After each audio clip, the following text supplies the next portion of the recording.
Meeting to order. Good evening, everyone. Welcome to our regular city council meeting on Monday, August 12th.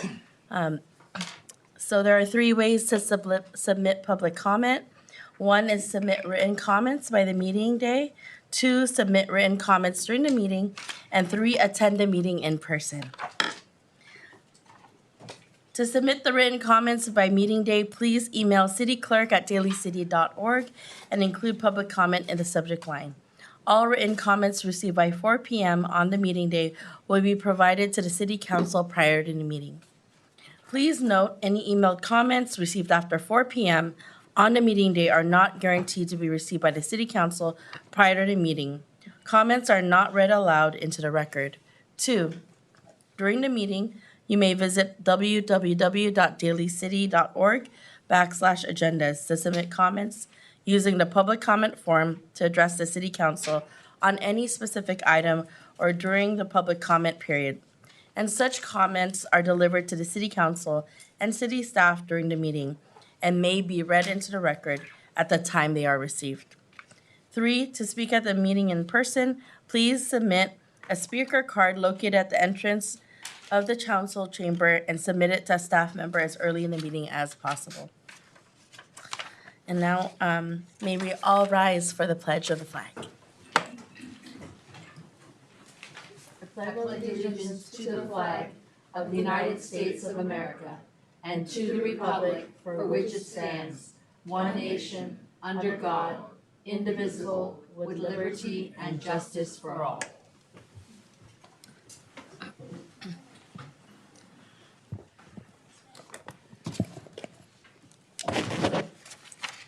May we now have roll call, please? Ms. Giovanni, Present. Dr. Rod, Present. Ms. Perano, Present. Mr. Sylvester, Glenn Sylvester, present. Ms. Manalo. Present. Thank you very much. Now, moving on to the approval of our agenda. May I have I move to approve the agenda. Do I have a second? Second. I have a second, and all in favor say aye. Aye. Aye, thank you very much. Now moving on to public appearances and oral communications. Speakers are limited to 2 minutes. And so right now, I'd like to ask Yelena Yova to please come up. Oh, actually, are you here for the hearing? Yes. So thank you very much. That is item, I believe it's item number 12. Okay, thank you very much. And then this is also item number 12. Are there any public that would like to speak during our public comment period, not on any items on the agenda? Okay, seeing none, moving on to, What do we do if we have questions on the rate increase? on the rate increase. So we'll be on that item, item number 12 further down the line. And so what we'll do is we'll open the public hearing and then we'll allow for public comment. And if you do have any questions, just fill out a green speaker card and we'll go through the speaker list. Yes. I just had a question. Yeah. I would like to hear, like, the content, the rate increases, what's the. Yeah, I don't. Oh, so when. And then I could provide my comments. So what we'll do is we have so thank you for all being here. I know some of you, it's your first time. What we'll do is we'll have staff present, and then you'll see why there's rate increases and all of that. And then, sometimes me and my colleagues deliberate, but usually what we do after the presentation, I open up the public hearing, and then we allow for public comment. And so all of you will get to hear from our staff kind of why are these increases. And so that's further down the line.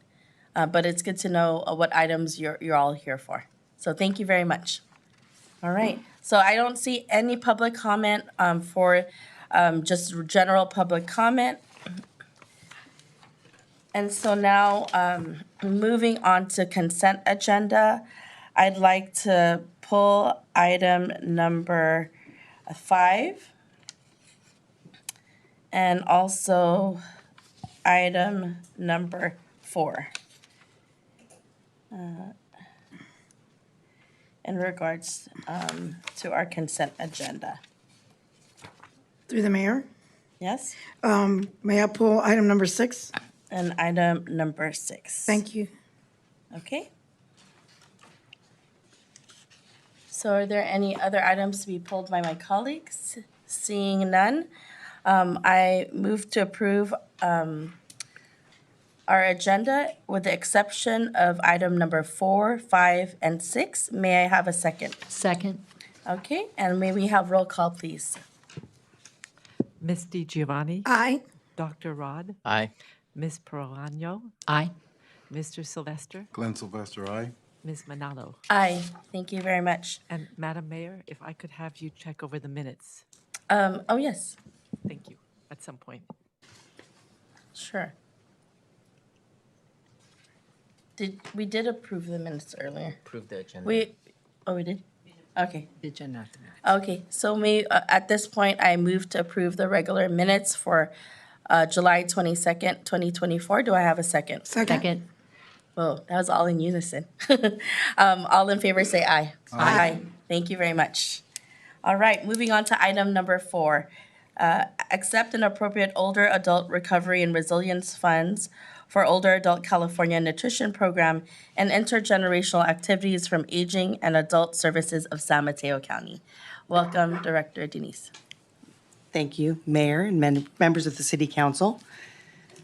It is recommended that the City Council adopt a resolution, accept and appropriate Older Adults Recovery and Resilience, OARR funding for the Older Californians Nutrition Program and intergenerational activities from the San Mateo County Aging and Adult Services to the Senior and Active Adult Services Fund. The OARR funding provides a one-time funding of $498,434 from CDA to San Mateo County Aging and Adult Services. This funding will mark the last OARR allocation being provided to San Mateo County Aging and Adult Services.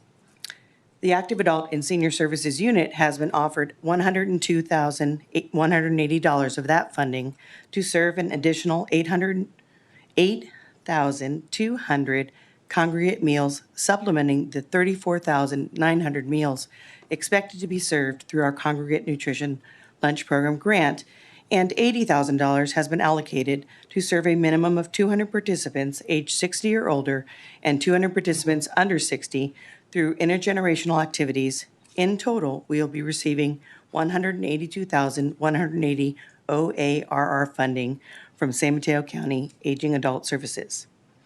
This is a reimbursement grant with the City of Daly City incurring costs for purchases and expenses in the Congregate Nutrition Program and direct costs to provide intergenerational activities. The funds are to be used between July 2024 through September 2024.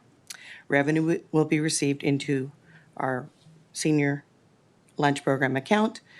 And both Jen and I are here in case anyone has any questions. Thank you so much for your presentation on this item. You know, I wanted to pull this item because it is so important for our community to know the amazing work that you all do for our congregant meals, as well as really building community. For those watching or in the audience, you know, Daly City is the first city in the nation to deem loneliness as a public health crisis.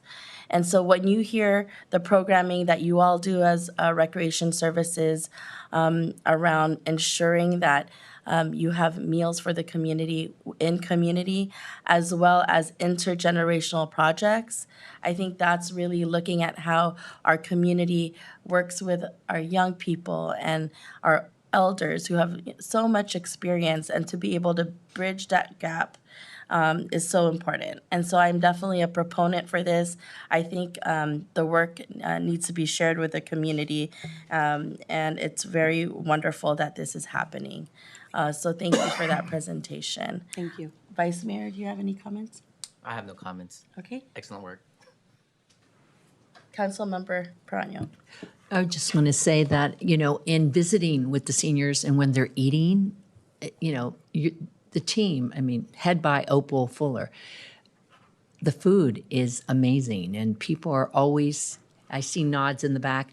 Everyone is always so pleased, and there's just always happy people. And and it also, just when you go to have a meal there, they're having community. They're having a meal, but they're also visiting. And going back to Mayor Manalo's point in loneliness, your meals not only fill their tummies, it fills their hearts. So thank you. Thank you. Thank you. Councilmember DiGiovanni. Thank you, Mayor. So, thank you, Director. And I just want to clarify for the people, because she's so great about answering questions. There are a lot of people, and they asked, remember when I asked you that question at the community resource, that it's Daly City residents are the priority first. So a lot of people were saying, we know there's long lines and there's a big confusion because it's so popular, and we are proud that, I think that, especially at Dolger Center, but they do have these meals at the Lincoln Center and other places in our city. They've expanded. So for those that can't get in the Bayshore as well. So for those who cannot or feel like it, or that they can't get in over at our Dolger Center, just come into the recreation office or call and let them know, and you can reserve in advance. And yes, Daly City residents, just like other cities, but they've been very proactive to make sure that each area and each location, because it is so hard for our seniors, to access the meals. So I think I applaud you for that, and we're getting that message out. And so that the lack of confusion is like, no, there may be a long line because it's popular, but you do serve the Daly City residents and make sure that they are the priority and that the meals have expanded. As a matter of fact, when Opal cooks the meals, and if you're at another facility and then you have called in, and then she has the fresh meals sent over. These are home-cooked meals. This is not like open your little can and whatever. So they're very nutritious. And the minimal cost, if someone chooses to, they can donate the $3, or a lot of people don't have access to that. So no one is turned away. And I commend your staff, and I see Jen and everyone out there. So I think we have a lot to be proud of, and it happens to be one of the most popular ones. So that's what you get for being so good. So we just want to make sure we get the monies to fund it. And it has expanded, and duly noted that, and they don't waste food. That's one thing I'll let you know. They do not waste food. So thank you to your staff, bravo, and to all the seniors. They enjoy it, so thank you very much. Thank you, Director. Thank you. Any other comments from my colleagues? Seeing none, I will happily move to approve and accept and appropriate the Older Adults Recovery and Resilience Funds for the Older California Nutrition Program and intergenerational activities from the Aging and Adult Services of San Mateo County. Do I have a second? Second. And may we have roll call, please? Ms. DiGiovanni? Aye. Dr. Rod? Aye. Ms. Piranha? Aye. Mr. Sylvester? Glenn Sylvester, aye. Ms. Manalo? Aye. Thank you very much. Thank you. Thank you. Moving on to item number 5. Consider partnership with Bayshore Parent Teacher Organization for Bayshore Annual Block Party at the Bayshore Community Center. Good evening, Mayor, Vice Mayor, and council members. The Bayshore PTO is inviting the City of Daly City to partner for its Bayshore Annual Block Party on Saturday, October 12, 2024. As a partner, the city would host the event at the Bayshore Community Center and promote the event to the Daly City community. The partnership would celebrate and highlight the diversity in our Bayshore neighborhood. The goal of the event is to draw people together to enjoy delicious food, exciting entertainment, and provide important information about services and resources that local businesses within the neighborhood have to offer. The event will feature plenty of mobile food vendors, retail merchants, informational booths, and entertainment from local groups, all within the Bayshore Community Center and the Bayshore Heights. This will be the 5th year of the Bayshore PTO hosting the block party, and they would love to do it at the Bayshore Community Center to bring more exposure to the center and remind the community that it is accessible and available for all age groups. In past years, the staff of the Bayshore Community Center have supported this event by lending field games, tables and chairs, fairs, as well as providing pumpkins for the youth to carve. The city has also been very helpful in providing services from the Daly City Police Department and the Daly City Public Library. The City Council may consider becoming an official event partner and waiving fees and other requirements for the rental of the Bayshore Community Center. And staff is available if there are any additional questions. Thank you so much, Leilani, for that presentation. No, I pulled this item because I think that this is one of those partnerships that are so important and crucial, really working alongside our community, most especially in the Bayshore community, and with the parents and the teachers. I mean, I think that's what's so special, to see such a collaboration, and I love to see that this is actually on our agenda today. Because we know that I think I've been to maybe 3 out of the 4. I think I had travel out of the country, but it's what community feels like. When you're there, you feel the love, the welcoming, just the amazing care for the community, the young people. I mean, the Bayshore community has been tremendous.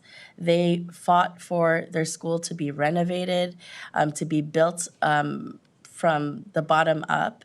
And I mean, that's what you see when finally this school is there and now it's filled with programming.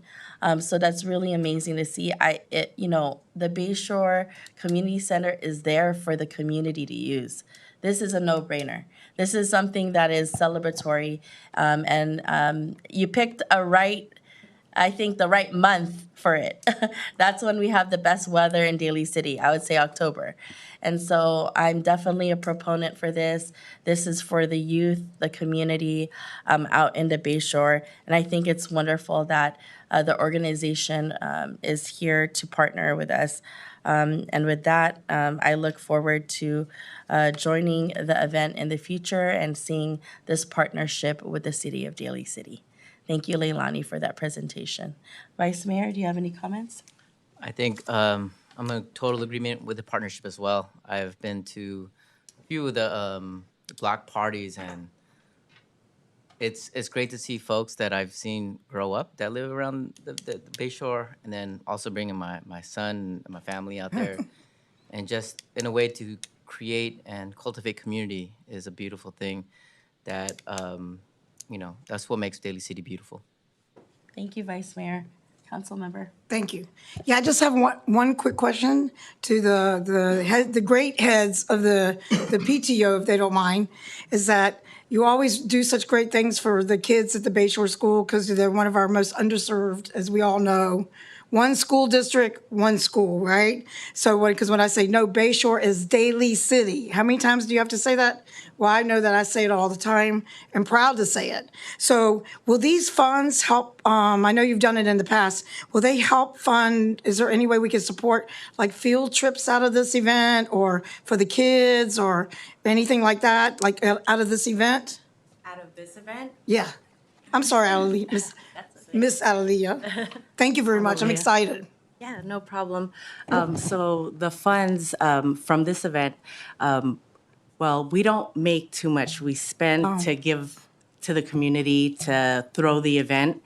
And so with the partnership, it will help us a lot to actually save PTO money so that we can continue moving forward for this year. But definitely anything that we do make, it always goes back to the kids, to the families. We are doing a lot of things this school year, and we're excited because we want to give it all back to the teachers. We're trying to grow or start a kind of a hardship fund within PTO to help families that are in need because we've had some things in the past that we had to, kind of come together as a community to help other families. So this would be probably the right time to start. I know you always do it with heart, and I want to commend all of you on that. And also the other thing is that I think that being supportive too, I think your new superintendent, that she's been very supportive and the school board's been cohesive and that we're all going to make it one big community event and that, like you said, and then families have needed it. right? Instead of, because I've seen a couple times where you've had to do the GoFundMe for the family and some of the heartbreaks that's been going on. So we don't want to do that. We want to make sure that we can support them out of whatever we do when we come and invest. For those people that want to come and invest, it's actually an investment to come and attend because you're investing directly in our community, and that is what feels good about it. Sure, the food is delicious. The people are wonderful. The music, I'm sure, will be some good music, and whatever you decide to plan, it's always a good time. So, and the families, they'll love it. It's so close to the school. So thank you very much for the hard work. I know it's a lot of hard work, but at the end of the day, yeah, I know, worth right? it. You just keep going. So thank you very much, and thank you, Denise and Leilani and Jen and everyone for being supportive. So thank you, and thank you for giving back to the school, because I know the PTO does that all the time. Thank you. Thank you. Are there any comments or questions? Seeing none, thank you all for the leadership that you do. And I know it's extra time as parents to really build community, but being raised in Daly City and seeing now the next generation of children, it's like really beautiful. Like we're continuing that tradition. And it's amazing. So thank you to Bayshore community. I am so proud to move this item, the consider partnership with the Bayshore Parent Teacher Organization, block party at Bayshore Community Center. And do I have a second? Second. We all did. And then with that, may we have a roll call, please? Ms. Giovanni, Aye. Dr. Rod, Aye. Ms. Perano, Double I. Mr. Sylvester, Glenn Sylvester, aye. Ms. Manalo. Aye. Thank you very much. We look forward to it. Item number 6, moving on, it's accepting and appropriating a $1 million pass-through grant sub-award from the California Energy Commission. Director Chu, welcome. Thank you. Good evening, Madam Mayor, Vice Mayor, members of the City Council. This item is to accept and appropriate a $1 million pass-through grant sub-award from the California Energy Commission.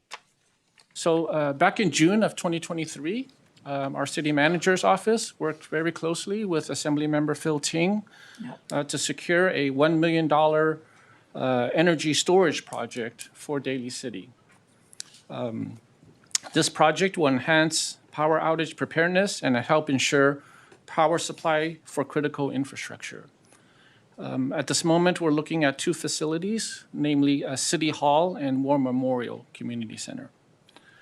The project will supplement the work that we are currently doing with Peninsula Clean Energy to install solar at various city facilities. There is no fiscal impact at this time, as there is no local match required for this grant. So in summary, staff does recommend that the City Council accept and appropriate a $1 million pass-through grant sub-award from the California Energy Commission for the Daly City Energy Storage Project. I'm here to answer any additional questions council may have. Thank you. Thank you so much for this item that you have here. I think it is so wonderful. For those of you in the audience, or those watching, Assembly Member Phil Ting will be at the end of his term, his full term. But he has been a great partner with us here in the city of Daly City, and looking at really combating and making sure that our infrastructure is solid.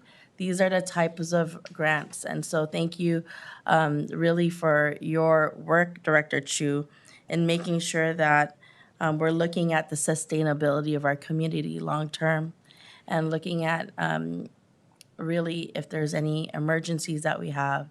And it's great to see that you're looking at City Hall or War Memorial as places to do this work. So thank you for that. Council Member Giovanni. Thank you. Yeah, I have to concur. I pulled the item so to let people know what really is going on, and that this is incredible, that Public Works, they are constantly doing grants. They're looking for anything like that to work on, and they don't take monies So I have to commend you for this one.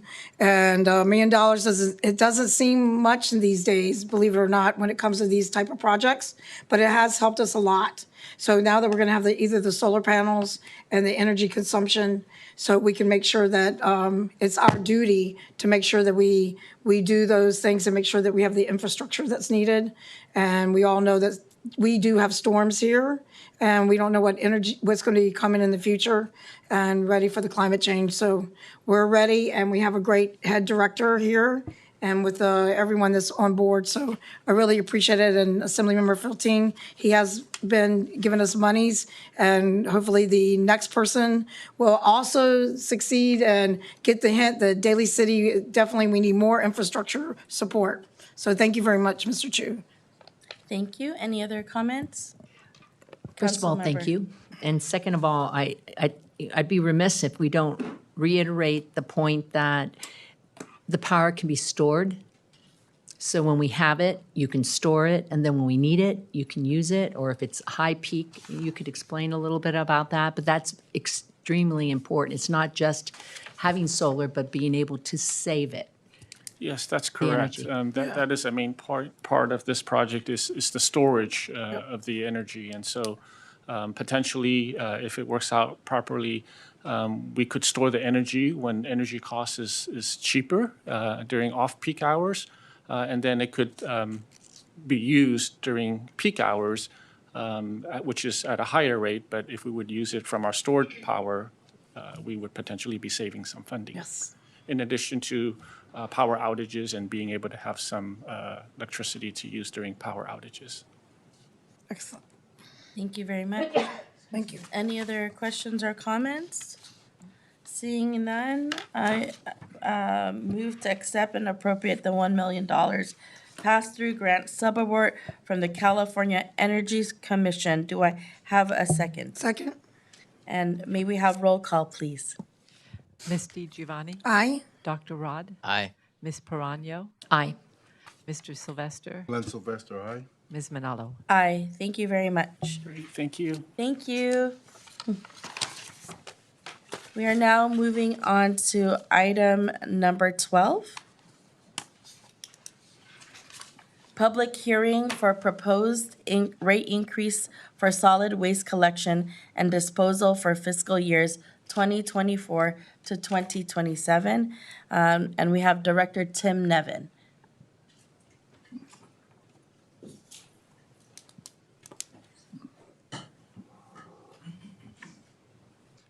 Thank you. Good evening, Honorable Mayor, Dr. Vice Mayor, and council members. Item number 12 is a public hearing regarding a proposed rate increase for solid waste collection and disposal for fiscal years 2024 to 2027, covering rate cycle 5 and rate cycle 6. Joining me this evening is Rick Simonson, Senior Vice President with HF&H Consultants. HF&H works with the city for our water and sewer rate studies, and the city contracted with them to assist us with the solid waste collection and disposal rates. On April 13th, 2015, the City Council approved a 15-year franchise agreement for integrated solid waste management services between the city and Republic Services effective from February 1st, 2016 to June 30th, 2031. I will now turn it over to Mr. Simonson to discuss in detail the proposed rates for the current rate cycle and upcoming cycles. Good evening. Again, Rick Simonson, HF&H Consultants. First, I'd like to give you a little background of the key issues that are impacting the rates that we have put forth today for approval. First, the solid waste rates were last increased over 3 years ago. So the last increase was July 1, 2021. That was an 8.1% increase for the duration of rate cycle 4, which encompassed 2 fiscal years, fiscal year 21-22 through fiscal year 22-23. Now we're in front of you for rate cycle 5 and rate cycle 6. I'll first speak on rate cycle 5, which covers fiscal year 23-24 and 24-25. Per the franchise agreement, Republic submits their rate application, in this case, March of 2023, for that rate cycle 5. The rates should have been adjusted by July 1, 2023. For the process of reviewing that rate application, as you'll see, a significant rate increase was requested. The request took a little longer to process and to negotiate the final rate adjustment. So instead of a July 1, 2023 rate increase, we're here in front of you tonight to have the rate increase take effect this month. In actuality, tomorrow, August, to be effective. Sorry. What we are here in front of you today is to have a rate increase that is made up of 3 separate components. The first of which is just the base, what we call a base inflationary increase. And this is calculated in accordance with the franchise agreement. The base increase in this case is a bit higher than you would typically expect for an inflationary increase, and that's because the inflationary increase includes 2 years of inflation, and yet we're not doing the increase at the beginning of the 2-year term, but we're collecting the necessary inflationary increases over an 11-month period instead of 24-month period. So a larger percentage increase is necessary to generate the same revenues that are due Republic. And therefore, because this is a larger increase now, the next rate increase, which will cover rate cycle 6, again, July 2025 through June 2027, will be less than what you typically would expect. The second component of the necessary rate increase is due to recent legislation. SB 1383 requires jurisdictions to physically inspect the residential containers for contamination. To do this, Republic has proposed 2 or 1.5 full-time equivalent personnel to make these contamination checks. The third component of the rate increase is also due to recent legislation, SB 1383, which requires all commercial businesses to separate their solid waste, recyclable materials, and organic materials, similar to what your residents have been doing. So there are additional costs for a new route to provide this organic collection to all commercial customers, where in the past it was a voluntary service. Now it's required of all commercial businesses. So digging a little deeper in the rate application that was submitted, for rates that would be effective July 1, 2023, in the rate application submittal, there was an inflationary increase for the 2-year period of 9.33%, so roughly about a 4.5% annual CPI increase. In addition, for the new route, Republic requested just over $1 million per year to run that route, which would have increased commercial rates by 8.07%.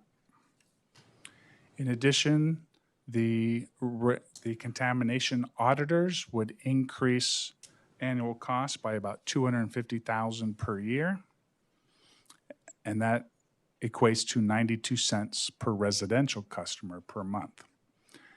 After the review that was concluded earlier this year, we made some slight adjustments. Because we're collecting the inflationary increase again over an 11-month period instead of 24-month period, the inflationary increase is 18.34%, roughly double that 9.33%.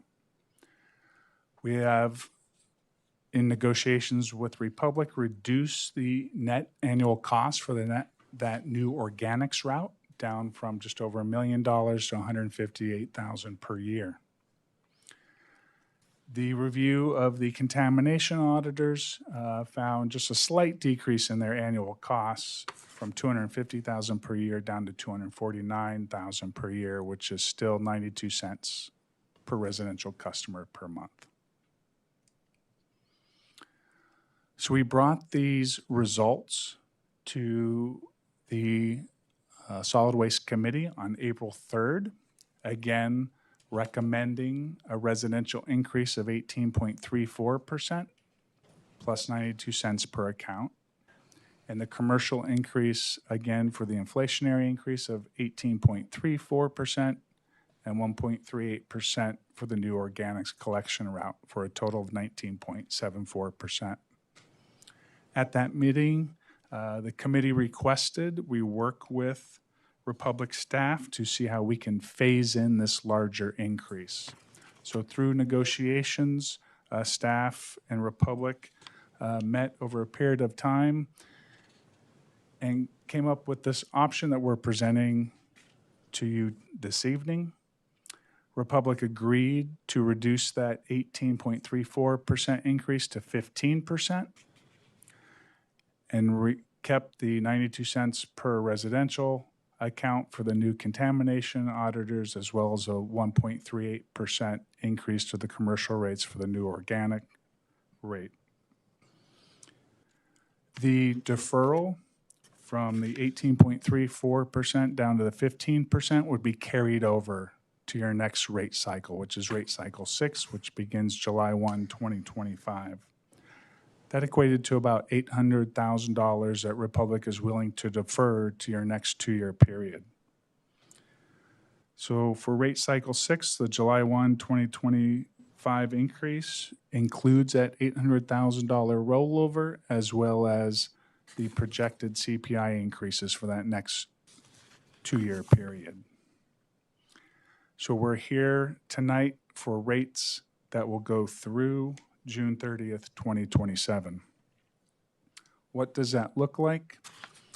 Here we were presenting both what was presented to the Solid Waste Committee on April 3rd that reflects an 18.34% increase to residential rates and the estimated rate cycle 6 increase. And then here tonight is the phase-in proposal reducing that initial increase to 15% plus the 92 cents and the rollover to July 1, 2025.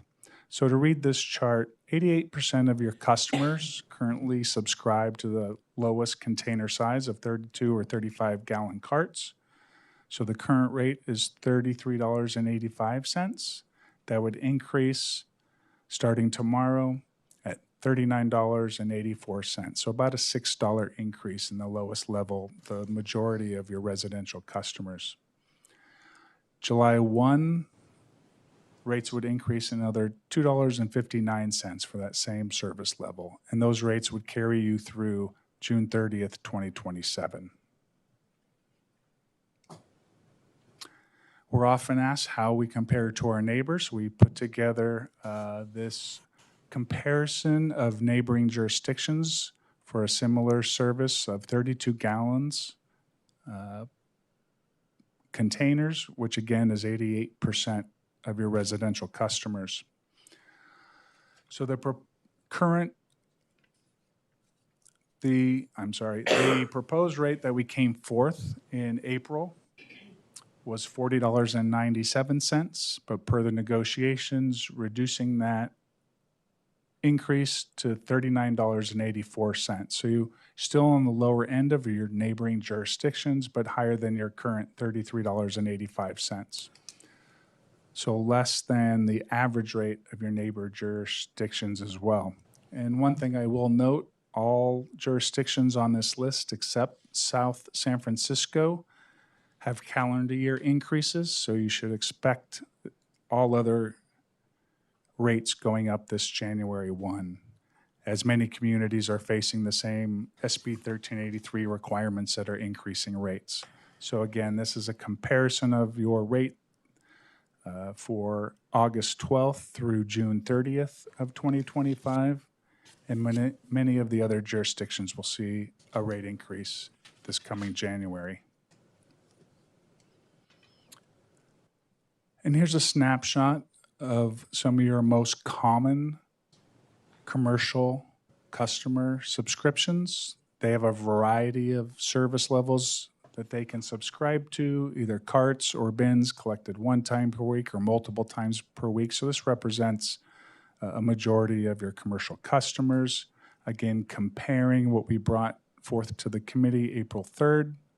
And then what we're asking for approval tonight is the phase-in proposal, again, a 16.38% increase to commercial rates, followed by a 6.63% increase on July 1, 2025.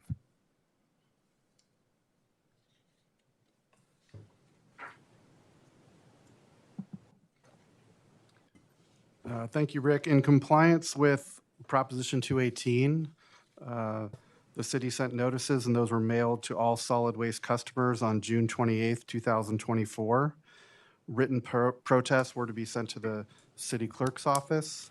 Out of 23,463 solid waste accounts, 11,732 valid protests would be needed to not consider a rate increase. As of 5 p.m. today, 82 protest letters were received, equal to 0.35% of the solid waste accounts. And lastly, the City Council approved a utility rate assistance program on June 24th, 2024. It is an extension of the water rate assistance program and adds sewer and solid waste to that assistance program. This slide is the same slide from the June 24th presentation and lists the criteria for the utility rate assistance program. Director Cosgrove from the Department of Water and Wastewater Resources, as well as Senior Management Analyst Anthony Chafiga, are here with us this evening if there are any questions about the assistance program. Lastly, staff recommends that the City Council conduct a public hearing on the proposed rate adjustments. At the conclusion of the public hearing, it is recommended that the City Council approve the proposed rate increase for solid waste collection and disposal for rate cycle 5, effective tomorrow, August 13th, 2024, and rate cycle 6, effective July 1st, 2025. Staff and Mr. Simonson are available to provide any additional information desired. Thank you. Can I? Thank you very much for your presentation. I just wanted to say that, you know, during the committee, I want to acknowledge that you heard both Vice Mayor and I around finding ways to actually reduce the impact because it was very high percentage. You know, seeing that type of percentage increase can be quite alarming as far as like, but what needs to be done as continuing the businesses and making sure that we keep up with the services that we need. And so it was very, very clear that in our committee meeting, both Vice Mayor and I wanted to see how you all can work with our service providers to see that if there was a decrease. I think I also want to reiterate that it was supposed to be increased in July of 2023.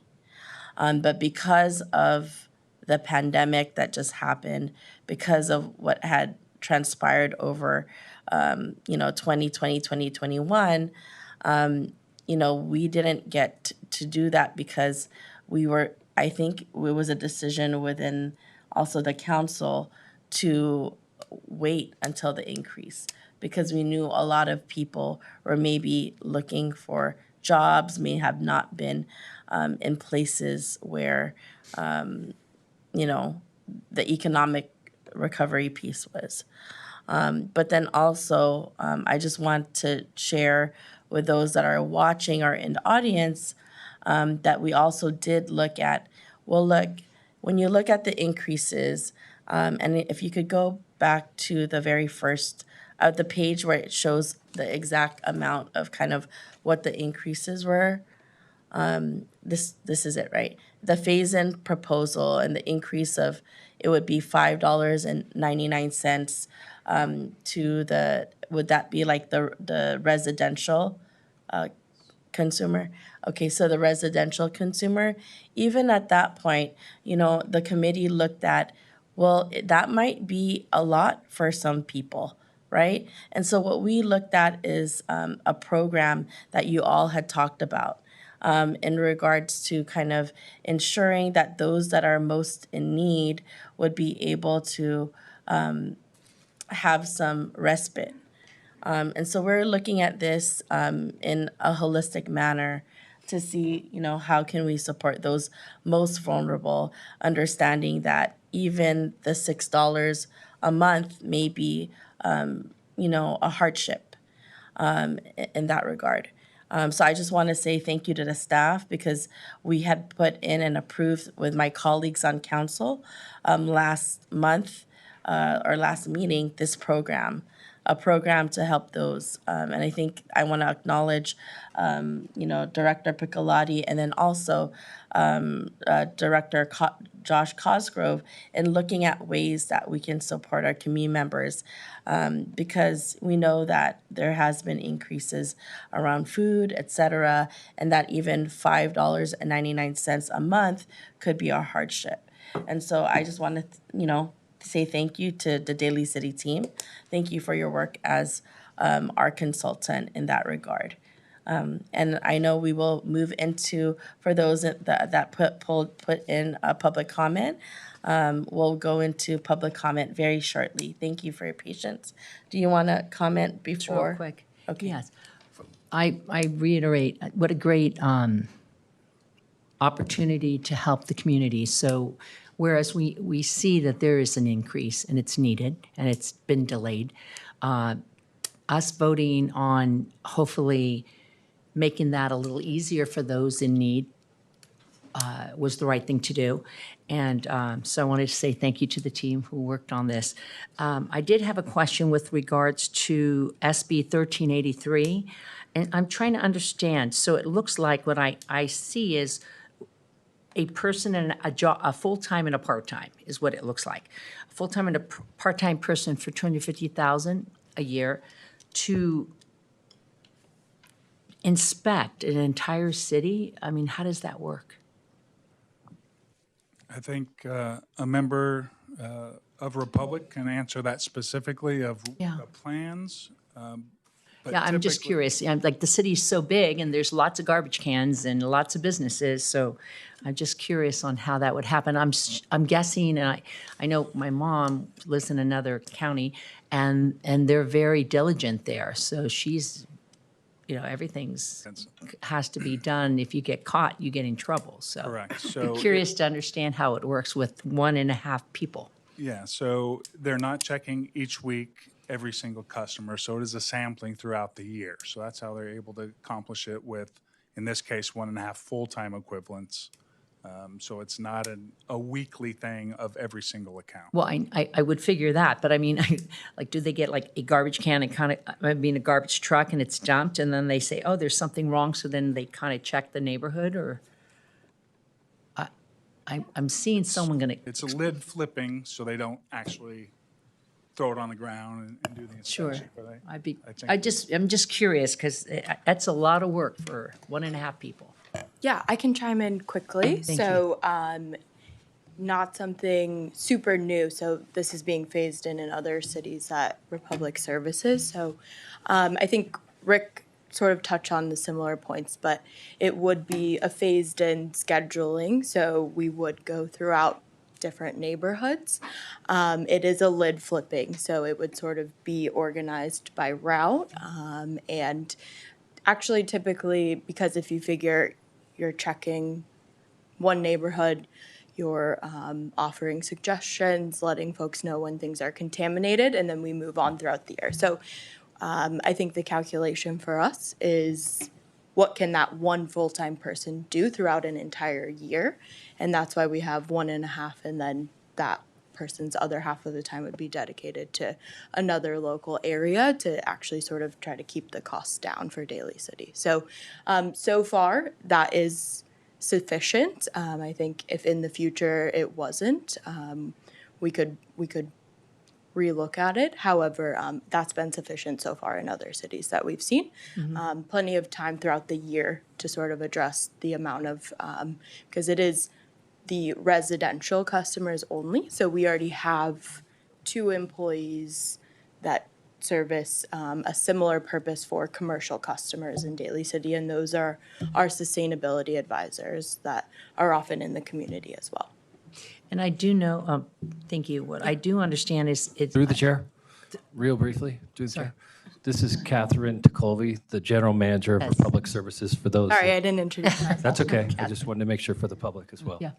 No, I know we were not warned, but informed, I should say. Warned is such a scary word. We were informed that this would eventually happen in Daly City. And so I think that was delayed as well, right? Because weren't we supposed to do this sooner than later? So the commercial portion was not delayed. The contamination auditor is anytime throughout this year. So this is the final sort of enforcement year for SB 1383. So could have happened anytime throughout this year, but obviously delayed along with the rate increase, or I should say anytime since SB 1383 became law last year. And could you give, for the people, if they don't Sure. know what the law is? Sure. What are the new, well, not the new rules, but what do we need to do? So the primary new requirement is really for commercial. Businesses in the state of California are now required to also have organics as a source separated bin. So just like, residential's been doing it forever, which is great in Daly City, but it's not required. And for commercial, in sort of this first phase, it is now required by law. There are certain exceptions and, usually for cities that are much smaller, there are exceptions, but primarily every city in California is subject to that new requirement. And then the contamination auditors for residential are sort of a smaller piece of the new law.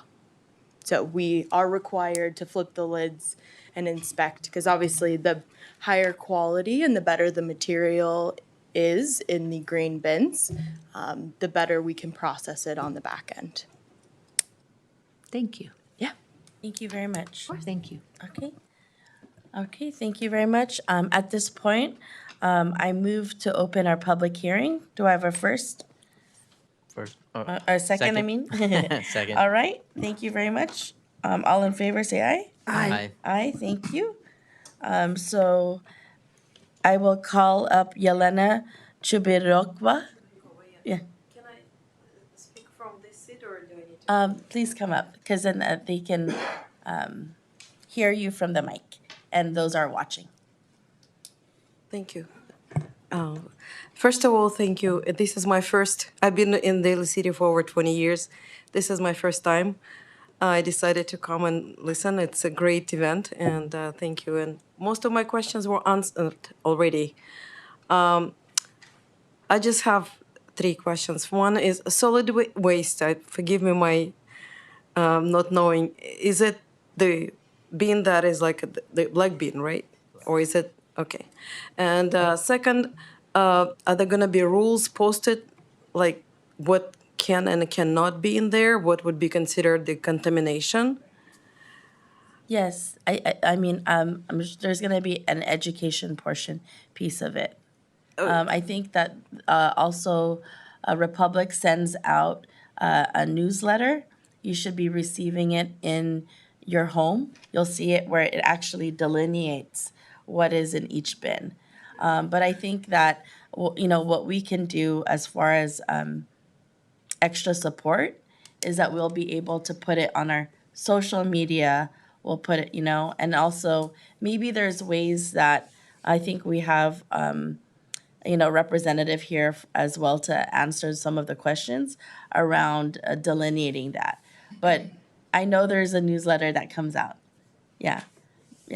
Okay, and just from the math perspective on the rate, the way I understood it was 92 cents per account, and then the total became like $6-7. I just wanted to see how that was calculated. Sure. I think we'll be able to answer those questions with our staff. Okay. Yeah. Thank you so much again. Thank you very much, and welcome.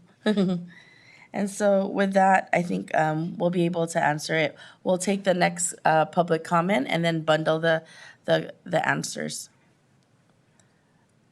Moving on to our next public comment, Yelena, this is already done.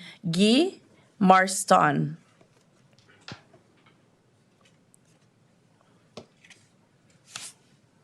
Good evening. Good evening. Good evening. My Welcome. name is Guy Marston, and I live near Westmore High School. And the reason I've come here to talk is that when I received this in the mail, I was a little bit upset with the big hike because every Wednesday morning we have our garbage collection, and on the same side is our street cleaning. We residents, I for one, keep my garbage can on the sidewalk at nights.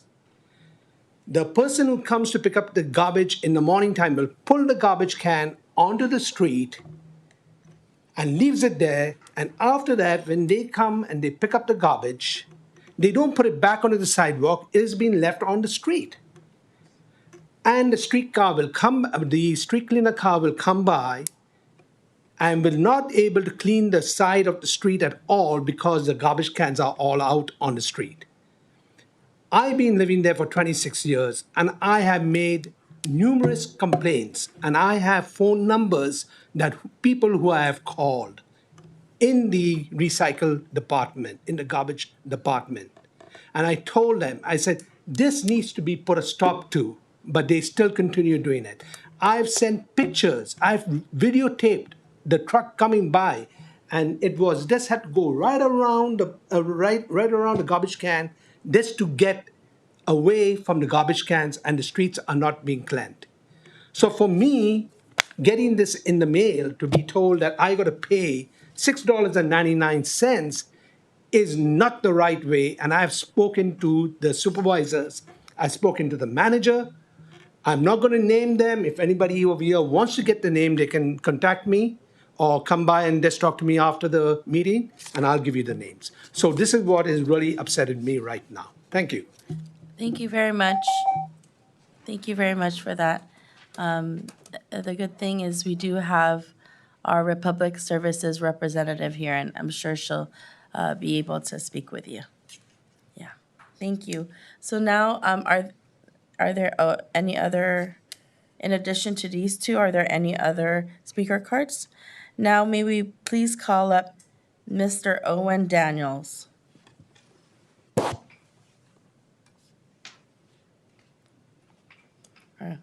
Dr. Owen Daniels. I saw the MD at the end. Welcome, Doctor. Good evening. My name is Dr. Daniels, Owen Daniels, longtime resident of Daly City. And my question is, I was wondering if I could get at least some description of the types of contamination you're looking for and on what kind of examination is actually done to see them. What is the process of determining the nature and amount, I presume, of contamination? That's the question. Okay. Any other? So we're taking all the questions from our public comment, and our staff and the Republic Services will answer those questions. So that gives. Thank you very much. Staff, do you have those questions? Thank you. Next, we have Riza Kiai.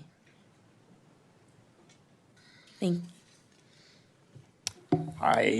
Yeah, so a couple of questions around the rate increase here. So you mentioned that the increases are due to inflation. So these are inflationary increases. Am I understanding that correctly? Can you? Through the inflation. Are those increases inflationary increases?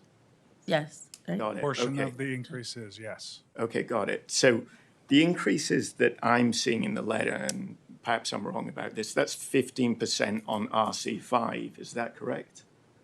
15% increase? Yes. It is a 15% increase. Thanks. So the rate of inflation today is 3%, about 3.4%. So it appears that this inflationary increase, there's a factor of 5 discrepancy here. Your inflation we're gonna is 5 times, your inflation is 5 times the rate of inflation. So this is a little bit confusing if this is inflationary, how it is that we end up with charges for what is it, all the families in Daly City that are 5 times the rate of inflation. Is there a reason for that?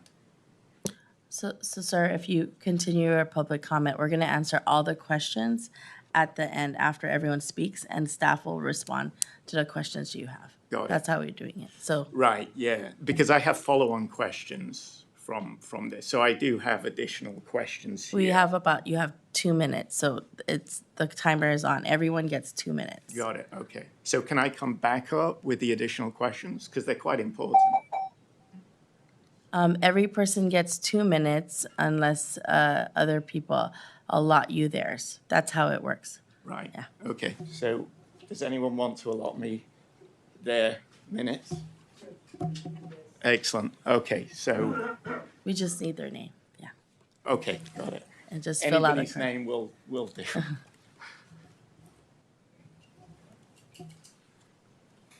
If you give them your name, then I'll get your 2 minutes, and I'll keep going. Can I give my name to give this gentleman 2 minutes? Oh, did you speak already? It's only someone that has not spoken. It has to be someone that hasn't spoken. Unused. Yeah. So, Janice Daniels. Janice Okay, Daniels. Thank you. Thanks, So, thanks, Janice. Good. You have another 2 minutes. No worries, yeah, thank you. Thank you. So, there were a few reasons that were given for the increases in the letter outside of the inflationary increase that we've discussed here today. And one of those was increased personnel and operating costs for increased tonnages collected. And another was increased post-collection costs for higher volumes. Is that correct? That's correct, okay. So, but what I'm seeing here is a per container price. So the volume that is being collected from people's homes hasn't changed at all. So both of these reasons are really moot. They don't apply here, right? Have the sizes of the containers changed? So what's happening right now is the staff, they're actually going to be taking down your questions, and so then they're going to respond right after, because we're Right. taking all the public comments. It's That not a makes back and forth. I'm Got sorry. it. No That's not worries. how it Yeah. works. Yeah. So then perhaps another follow-up question here. You mentioned that there was a 15-year 15-year contract awarded to Republic. And so is Republic able to request any amount of increase over the next 15 years? And has there any effort been made in drafting the contract to ensure that there would be the possibility of a reverse bidding process to ensure that Republic can't hold the people of Daly City hostage to any arbitrary rate increase?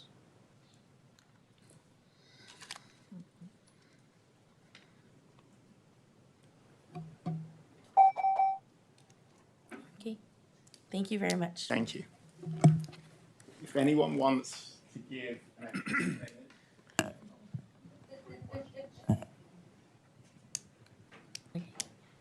All right. Thank you very much. Seeing no other public comments, I appreciate you all for your comments on this item. We will have more questions probably from my colleagues, but what we'll do is go through the items that were asked of our public. Madam Mayor, if we can close the public hearing Okay. at this time, thank you. Thank you, City Attorney. Motion to close? Second. All in favor, say aye. Aye. Aye. Aye. Thank you very much. So I think we can just go through the first questions that were asked of.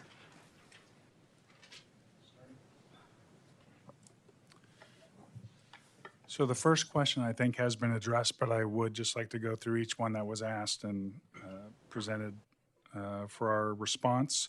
First, there was a question about will there be guidelines for what is allowable materials in each of the carts, and I think Madam Mayor, you nicely responded with, there's a lot of outreach. There are newsletters that come from Republic, as well as on a website that tells you specifically what's considered solid waste, recyclable materials that can be recycled, and organic materials, the yard waste and food waste that goes into the third bin.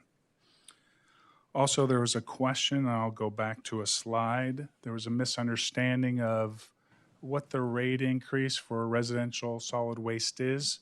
It is two different components, so a 15% inflationary increase on regular operations for the labor, the vehicles, and tonnage and disposal increases. In addition to that 15%, there's 92 cents per account, which is applied to each container. So it is a two-component increase. So I just want to clarify that it's not meant to be just a 92-cent increase per month. Also, and I don't believe I can address this may be addressed to the representative with Republic, the street cleaning schedules being at the same time and the containers not being placed back on the sidewalk. I do know in the franchise agreement, carts are to be placed along the curbside and replaced on the curbside, not on the sidewalk. So it's per the franchise agreement, Republic is not necessarily obligated to place it back on the sidewalk, though that would make street cleaning a lot easier. Also, I don't think I can address this question. The types of contamination and how the contamination procedures are being conducted by Republic. Every jurisdiction and every hauler does things slightly differently, so I'll let that question be asked specifically of the representative. Should we address that now or after? We could address it now. I think it's as we go along with the questions. Wonderful. I think if you can address some of the questions that our public had mentioned in regards to some of the items, that'd be great. Yeah, absolutely. So around the contamination and what we would be looking for, so we will be sending out information in addition to, so in the quarterly newsletter, and hopefully y'all are getting that. If you haven't seen it, let me know and I'll make sure we get another copy out to anyone who has questions about that. So we will be including information on what we're looking for. It's certainly not a gotcha moment, opportunity for us to help provide more education. So we'll be flipping the lids. A lot of times contamination looks like, you know, black trash bags in the organics or in the recycle, and that's not something that usually our processing facilities can accept. So it would also be, you know, anything that's not compostable. I think we're all sometimes still learning what those things are. So we would definitely be providing education on that, and then that's what we provide is what we'll be looking for when we start flipping lids. Any other I questions think there on was that? a question regards to the, I know he said it's in the franchise agreement, regards to like the garbage can on the curbside or whatnot. I think if there's any way to. Yeah, I'm also happy to chat afterwards, specifically, just to check on your specific locations. But yes, I would say in general, we do our best to place the cans back in place. Depending on the street and the route, sometimes we have folks covering routes, so not everything always ends up exactly where we want it. But I'm happy to take any feedback on specific issues that you guys are seeing. Thank you. Yeah. So are we going to address the other questions? Yeah, so she's coming up right now for those, and we're going down the list. Thank you. Please. The next question had And to I'm do- sure we'll have questions from my colleagues as well. Absolutely. The next question had to deal with the inflation. So yes, I do know this is a bit confusing, so let me go back to, here we are after our review, or let me go back. Let's see what's easiest to illustrate this point. Let's just go here.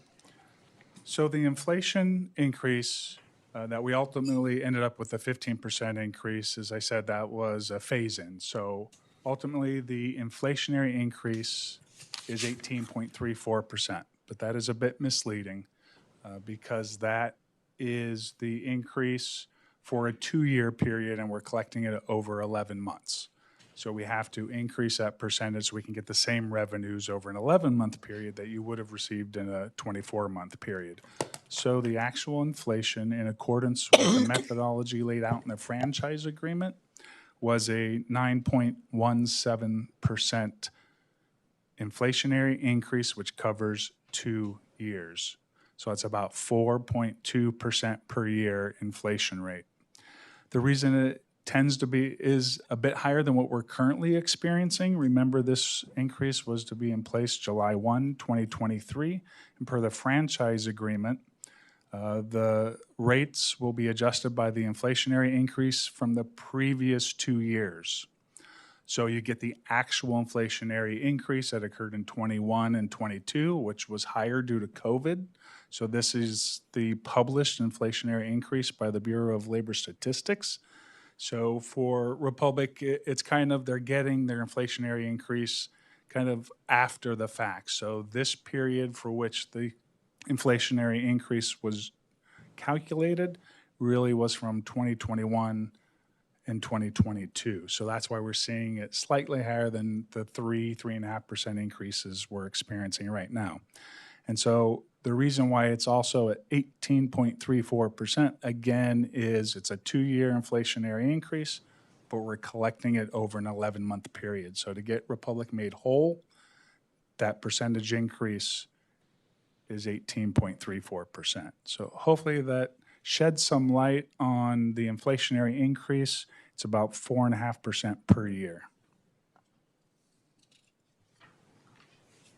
What period is that over? The period was from 2021 and 2022. And I'm sorry to have answered directly. My apologies. Thank you very much for clarification.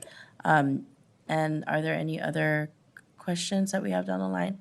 And if not, I'm going to open up to my colleagues. 2 more questions to be addressed. Next question was tonnage increases, so I'd like to give a little more background there. And one of the questions posed was, did the container size increase? No, the number of containers or the containers at each location has not increased, or the size of those containers, but the amount of material going into the containers from previous years to now has increased. So there's additional solid waste landfilling costs, as well as organic and recyclable material processing costs. So those costs have gone up on a per tonnage basis, as well as there's more materials being placed in containers that are being collected by Republic. And lastly, there was a question about the franchise agreement, that the increases are just arbitrary based on what Republic wants.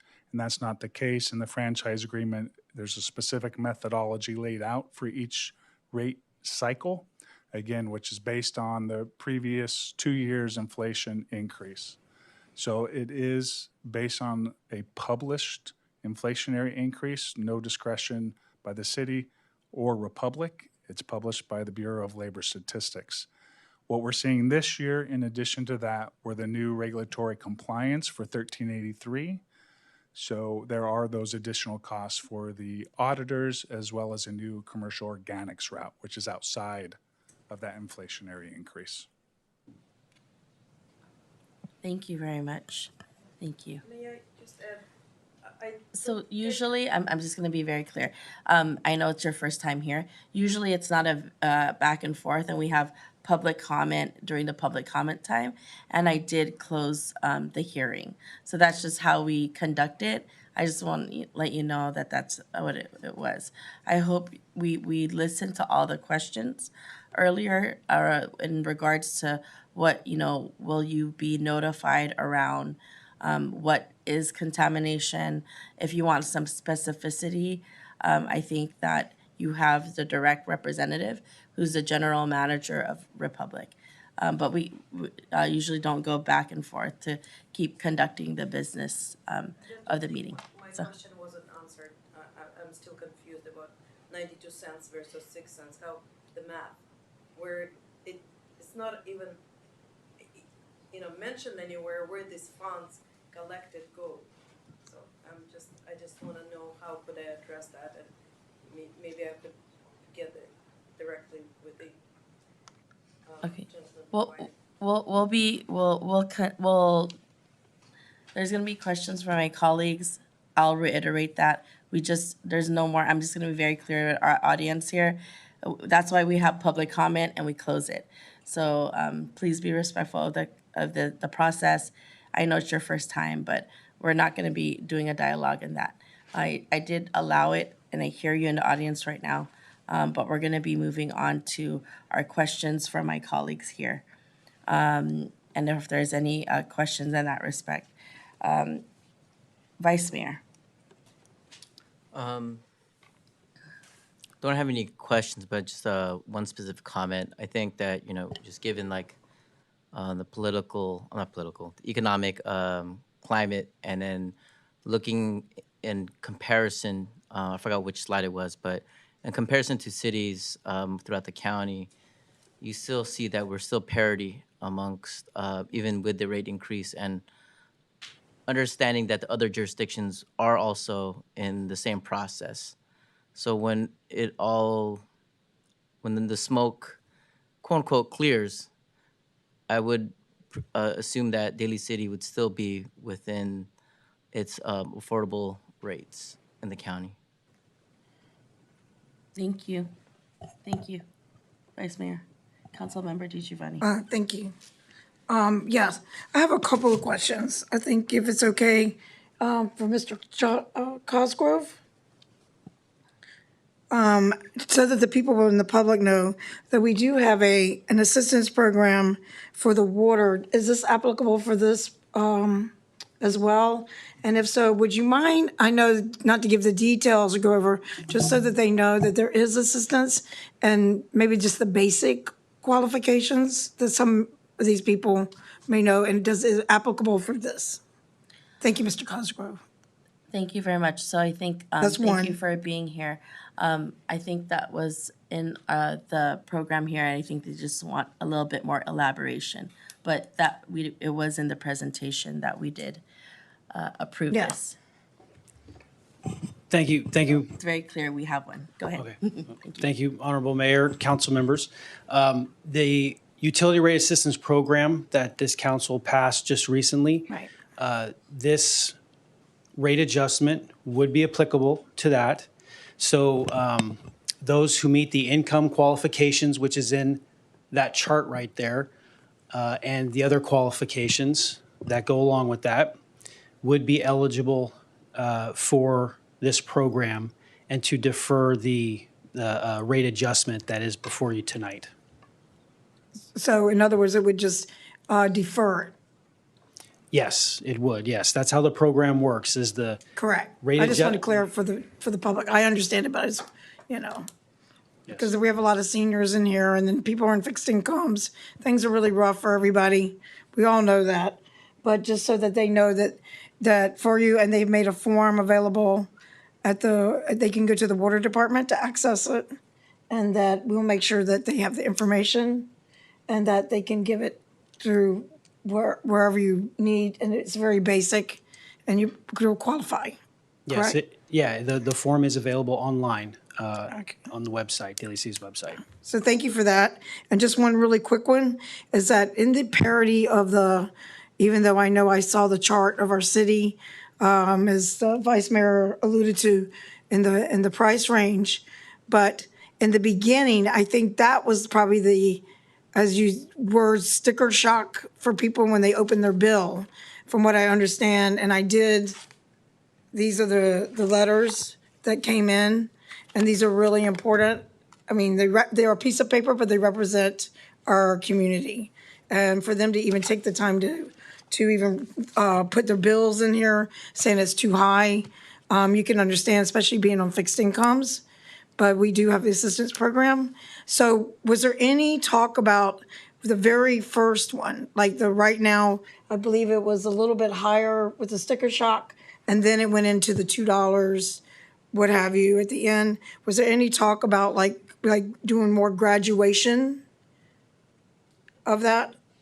With making this a little more graduated, given the times we were in?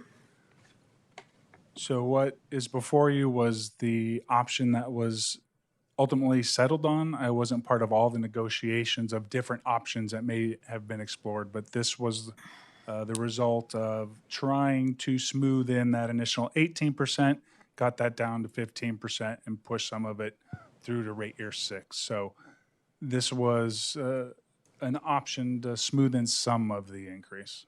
Right, for the sticker shock in the beginning, correct? Okay, so that's all I have for right now. Thank you, Mayor. Thank you very much. Yeah, I think when the committee, thank you very much.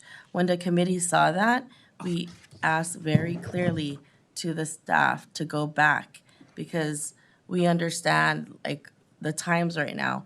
And then we even delayed it. We delayed it even further because we knew that, we were thinking about the community and understanding where people may be. That was during COVID, 2021, 2022. And so that was also top of mind. But also, and that's why there was a creation of the program that you see in front of you, that was to support those that really could not afford.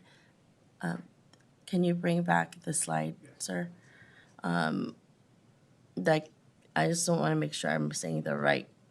How much is it? This is a program that was created, understanding that there might be a fiscal kind of hardship for those. And so this program also mimicked a water bill increase. And so when we talk about maybe those that really can't afford even a change because they have fixed income, this is a program to support that. And so I think, that's what we have on hand. And this is something that, we created for the community. This was during one of our committee meetings to see how we can support those that will have an impact.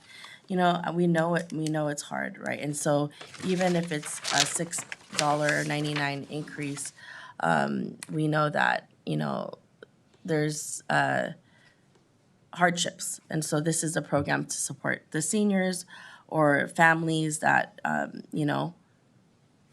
can't afford the increase that is stated. I think I also wanted to share that it wasn't, I think, just one committee meeting. I think we really wanted to be able to see what you all could do. I mean, we're not that's the work that you did with Republic in regards to that. I want to acknowledge some of the questions they had around the formula, and some of the where we got to this place. I think those in the audience just want to understand. You reiterated it earlier that it's actually a formula that is mandated. And so if you can go over that again. This is a time I wish we had one of those like professor that what you have, Vice Mayor. So Vice Mayor is a professor, but if you can reiterate how we came up, or you all came up with that. Yeah, so, and one thing I'll mention, I'll go back to the beginning of the franchise agreement. That was a competitive bid process that set the rates in the initial year. And subsequent to those rates that were competitively bid and the city selected Republic to provide the service, there is a formula within the franchise agreement that applies an inflationary increase every 2 years, and which is to cover the previous 2 years' actual published inflation rates. So it's not something that the city has discretion on. It's part of the franchise agreement that was signed by both parties. The one area that the city has discretion, if Republic requests to provide additional services, that's something you can say yay or nay about. In this case, these were state mandated changes without, it's an unfunded mandate. the work needs to get done, and Republic must provide the service in accordance with a franchise agreement that says they will change their services if there's a change in law. Because there was this change in law, there was more than just an inflationary increase this rate cycle. Thank you for that explanation. Any other questions? Councilmember Perano. Thank you, Mayor. I think the question was out there at that .92 you were asking that question, right? So it's my understanding that is to cover the SB 1383, correct? So that's not with regards to the 18.34%, which was lowered to the 15%. The other thing I'd like to note, that's what you were asking. So that 0.92% was to cover the law that was implemented and which it's been explained that on the contract, they needed to be able to cover that cost so they could follow the law. So that's something I understood. Does that make sense? Okay, good. And then the other thing is it's mentioned a few times, the 18%, the 18.3% being lowered to 15%. That was a way to kind of make the amount not as dramatic. So you put it, and also I would understand, and I'm looking at this, is you're not getting the interest of the money that you guys did not get. So when the city put off you receiving your money, you guys worked with this. It looks to me, right, because I wasn't here. You worked with us, and you're just asking to be compensated for what you were missing, but I'm not seeing you asking for, the money you lost and the interest and all that. You're just asking for that funds to be returned, correct? That is a correct assessment. Let me just clarify one thing. I'm not with Republic. I understand. Or an independent Okay. auditor Yes, that sir. basically assists the city and a neutral party. Yes. But yes, that is correct. Republic did not request the interest that if rates were increased on July 1, 2023, they would have been receiving their revenues much earlier than they will with an August 12th or 13th increase. Correct. And then the other point, which again, the subcommittee working on this, and we voted on, is that this increase is a few dollars. And because understanding that it's hard for some people, every penny counts, the city worked to have that assistance. And just in case, to make it easier, it's my understanding that if you go on the website, and is it still a purple square?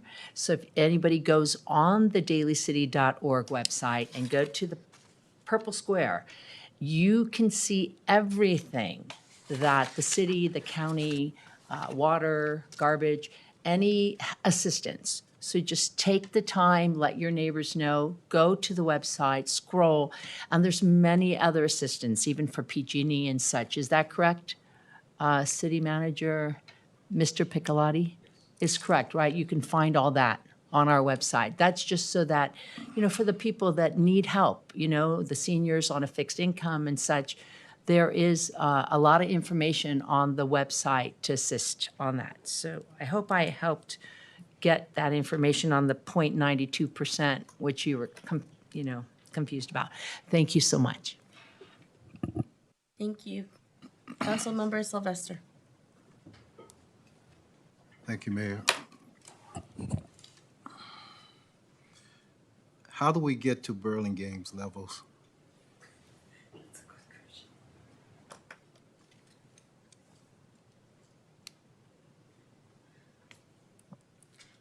That's a very good question. I will say there are many communities that are listed here that have substantial business accounts, and in some cases, those business accounts subsidize their residents. However, I'm not saying that is particularly the case in Burlingame, but that is something we are seeing throughout the Bay Area when setting rates. That's good to know. Very good to know, because we thrive, or we definitely advocate for more businesses coming into the city, so I'll definitely keep that in mind. And I guess that explains why Hillsborough was probably paying much more, not that because they are affluent, but because there's probably not many businesses. And I'm just guessing. They have 6 non-residential accounts. So yes, no commercial base. Okay.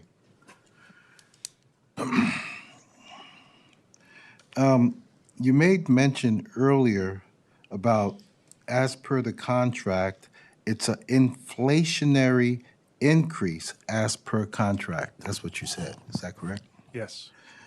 All right.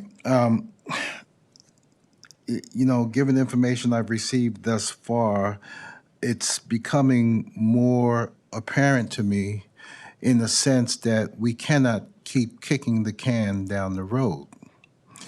I just wish, and this is just a comment, not a question, that coming before us for a decision where rates will go into effect tomorrow doesn't really provide good optics. I don't care what the excuses are.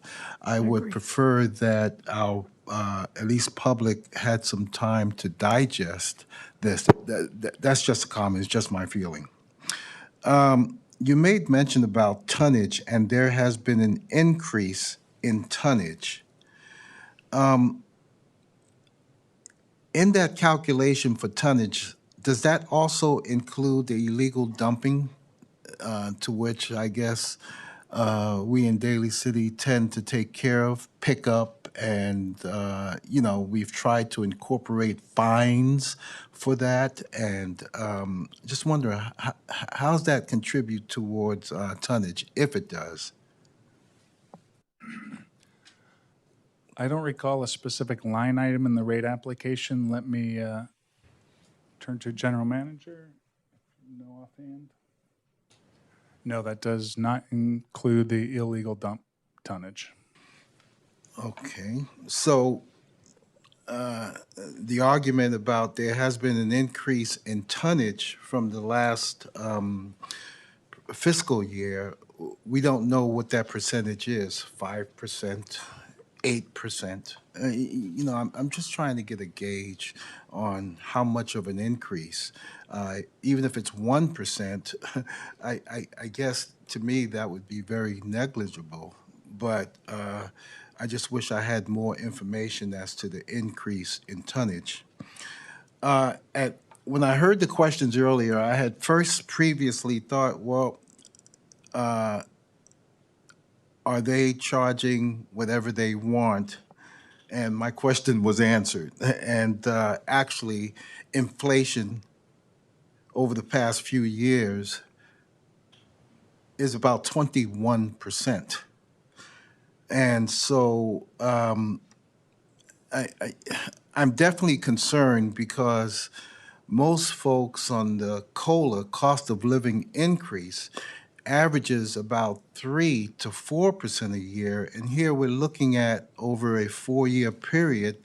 Matter of fact, let me bring those numbers up. This is how I understood it. Based upon what I saw earlier, 8.1% is where we started at. According to the staff report, I'm showing that there will be an increase of 6.49%. And then for 2025, there'll be another increase of 6.63%. So if we add all that up together, I'm getting 21.23% total. Oh, okay, Mr. Nevin. You're ready to go right now. I'm ready to go. No, thank you for your question. Looking forward to rate cycle 6, which is actually one of the positive things this evening about the proposal in front of you, rate cycle 6, the next rate cycle.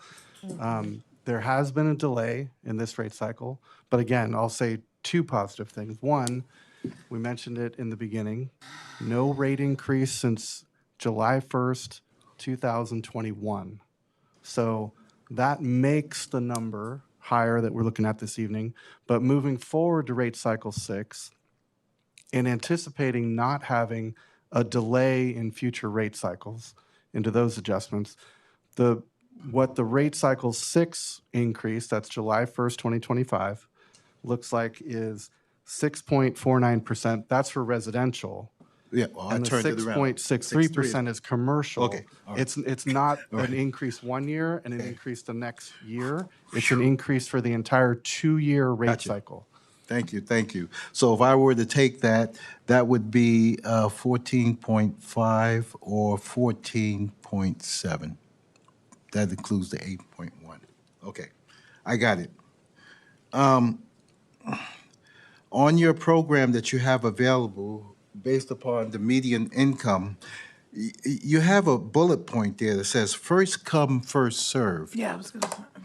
And my question is, can you tell us how much Daly City has allocated for this particular program? And if the community were to take advantage or to utilize, based upon qualification, how many out of the, was it 23,640 accounts? And what percentage of those, we don't have those numbers yet, but in other words, how long before the money runs out is what I'm asking.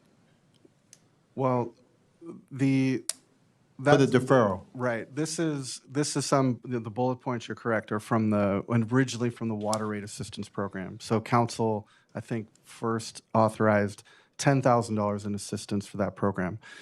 When that amount gets to be utilized, we will come back to council to increase the amount. Okay. So there's no intention of cutting anybody off from the program. We'll come back to you either at a mid-year or at a full budget consideration for additional funds. Great, so it's dynamic and it's fluid. Thank you. How often would folks on this program have to qualify or We ask- reapply? We ask for reapplication every year, but we're also, since we just started the Water Rate Assistance Program, and now we're having the assistance program be for solid waste, and then next year, I think it's tabled to come or anticipated to come to you for sewer. Those will be all part of the program. We're asking for annual renewal, but we're being very flexible with that in terms of us reaching out to participants, asking them if they'd like to continue to be in the program. Gotcha. We just ask that if they, if conditions change or if they move out of the city, just to let us know. So. Okay, let's see, my question about service issues and placement has been answered. First come, first served, amount, inflationary increase, optics. There was one question that was presented, and I really didn't get an answer to it. And what actually defines contamination? So when folks, I guess, arbitrarily or wantonly will check in certain areas, they flip the lid, and I heard the term black garbage bags. And basically I'm asking, so what, we cannot use black garbage bags anymore? I don't know, can you help me out here? Or is it that you're concerned as to what's in the black garbage bag, and if it's too heavy? Not in the recycle or organic bin. Okay, so don't use black garbage bags So, yeah, in the we'll- blue bin. As a part of this, so Okay. I know it's not something everyone is an expert on. So absolutely we'll be providing sort of exactly what we're looking for in each of the bins. And then as we find issues, we'll also be communicating those. So frequently seen items. Yes. I gave the black garbage bags as an example, perhaps Okay. not explained well, but yes, you can use black garbage bags, but please don't put them in the recycling or the organics bin, because the problem with that is often the sorting equipment doesn't pick it up, and it might actually end up in the trash, which we don't want. But no, contamination would really be things like putting the wrong items in the wrong bin. So if you put Like paint? Correct. Okay. We see a lot of often soil and perhaps like construction debris from people's homes in the yard waste bins, in the organics bins. So that would be considered contamination. Oh, like dry gypsum? Yep. Okay, sheetrock. Yep, sheetrock, exactly. How about marijuana plants in the green bin? I don't have that on my list, but I believe that would be compostable, yes. That wasn't in my prepared notes. You say they say you can't teach an old dog new tricks, but I'm always open to learning and want to do the right thing. Yeah, we can include Okay. that. Well, I mean, you don't have to include because I know it's a On it's the a plant. education, yeah, absolutely, absolutely. All right. Let's see. I don't have any more no more questions for Republic, and I thank you for the opportunity to ask my questions, and that's all I have at this time. Madam Mayor, I just have one more. Member, one moment, please. Thank you, Council Member. If you can come up, please, and I think I have a request that hopefully, do you have like video tutorials? I think maybe something that can, our public can watch, around just being able to identify exactly what was mentioned. I know we do a newsletter, but sometimes when you have repetition, you remember exactly what items. I think that would be helpful if we're able to provide that.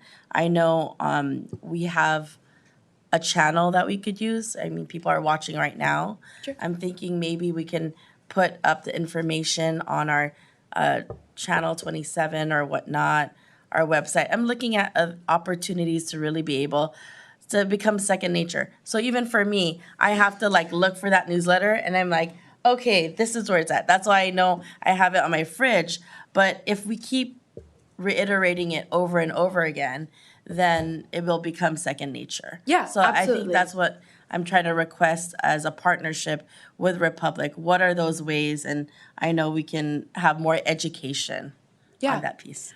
So yes, absolutely always happy to partner. I think we've done some videos in the past.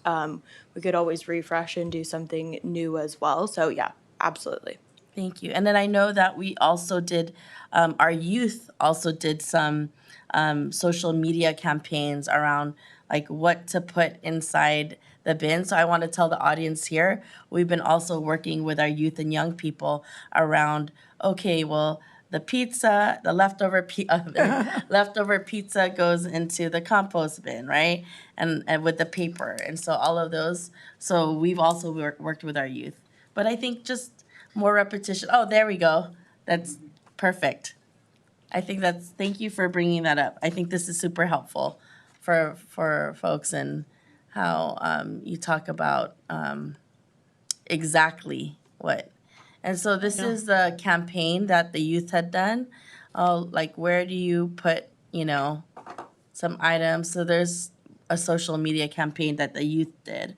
But I think we need to leave it onto that page. Let's look at it real quick for some reminders. That list. There we go. And this is the most updated list we have. Yeah? Okay, great. Yeah. So, there you go.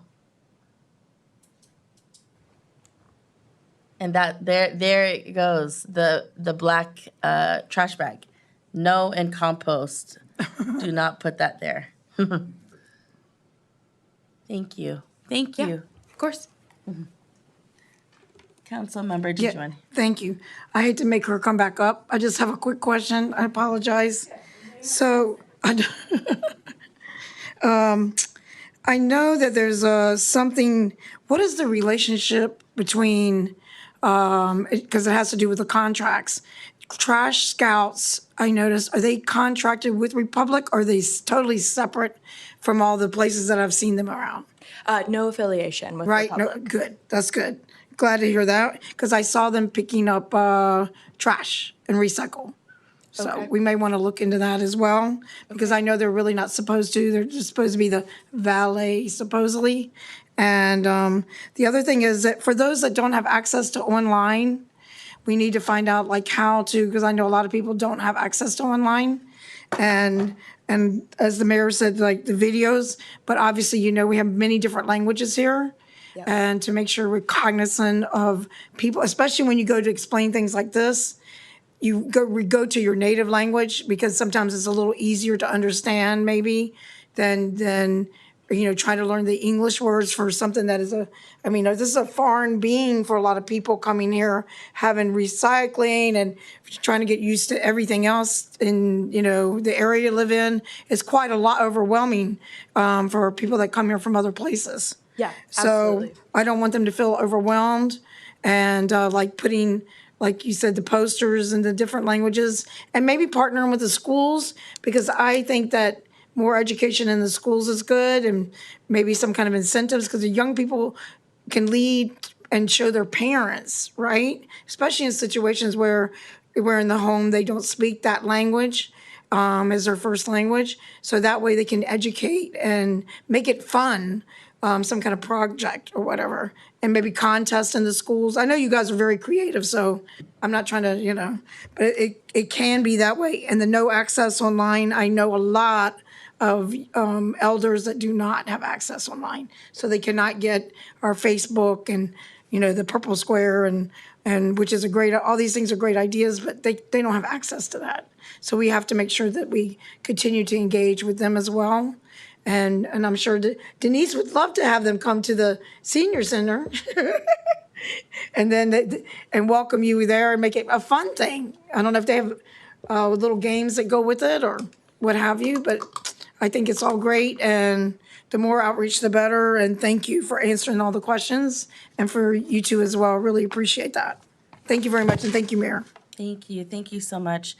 I think echoing what was been said, I know a lot of our older adults utilize this channel that we're all on, and I think that's an opportunity to do so. Yeah. I know that that's a vehicle and avenue that we've heard from our older adult population, and that's why when the TV is not working, our stations, we get contacted, and I think that's definitely another opportunity to infuse that video Yeah, absolutely. in Absolutely. language and whatnot. So a lot of good partnerships and community engagement with your so. Yeah, absolutely. We'll continue working with the city, but happy to try some new creative options. We also do work a lot with the schools and hold contests and stuff like that. So yeah, any way we can improve it, we're happy to.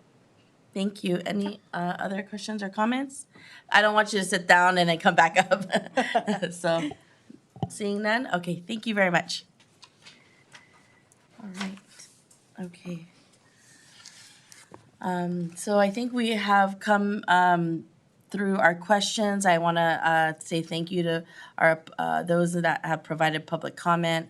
I want to say thank you also to the staff, the consultant, also our solid waste provider as far as like Republic Services. At this time, I think that we have gone through a lot of questions, and at this moment, we would move into adopting the resolution.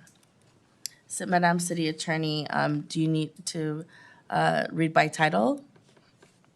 No, Madam, this is for just a resolution, no ordinance. Okay. Thank you. Thank you. So at this time, I entertain a motion to adopt a resolution by roll call vote. So move. I have a first. Do I have a second? Second. Thank you very much. And so with that, may we have Madam City Clerk roll call, please?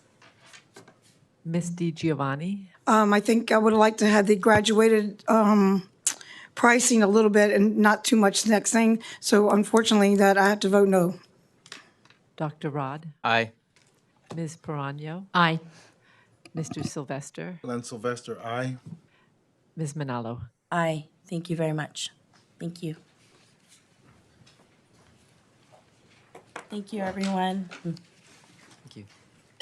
Moving on to item number 13, finding of public convenience and necessity, PCN-3-24-16432, to sell alcoholic beverages for off-site consumption at Megamart Grocery Store at 63 Saramonte Center, Type 21 license. Mr. Brian Palant, welcome. Good evening, council members. This item is to consider a finding that public convenience and necessity would be served by the issuance of a liquor license by the State Department of Alcoholic Beverage Control, ABC. The applicant is Jagalchi Market, and they have filed an application with ABC to sell beer, wine, and distilled spirits, which is a Type 21 license for off-site consumption at a new grocery store to be located at the previous J.C. Penney retail location in Ceremony Shopping Center. The applicant estimates that 100 square feet or less than 5% of the total store area would be dedicated to the display of alcoholic beverages. Jagalchi will be open daily from 8 a.m. to 9 p.m. ABC has determined that a finding of public convenience and necessity, PCN, by the Daly City Council is necessary before it can issue the license. The store will be located in a high crime reporting district, and the census tract in which it is located is considered by ABC as overconcentrated for Type 21 licenses. The approval of this request would make the area overconcentrated by 4 Type 21 licenses as opposed to the 3 it is currently over their normal allowable. The City Council should be aware that the applicant also applied for a Type 47 license for the on-site consumption of beer, wine, and distilled spirits. This license will allow for on-site consumption at a future restaurant oyster bar and does not require the City Council to issue a PCN because Type 47 licenses are not subject to the overconcentration and high crime criteria that the Type 21 license is subject to.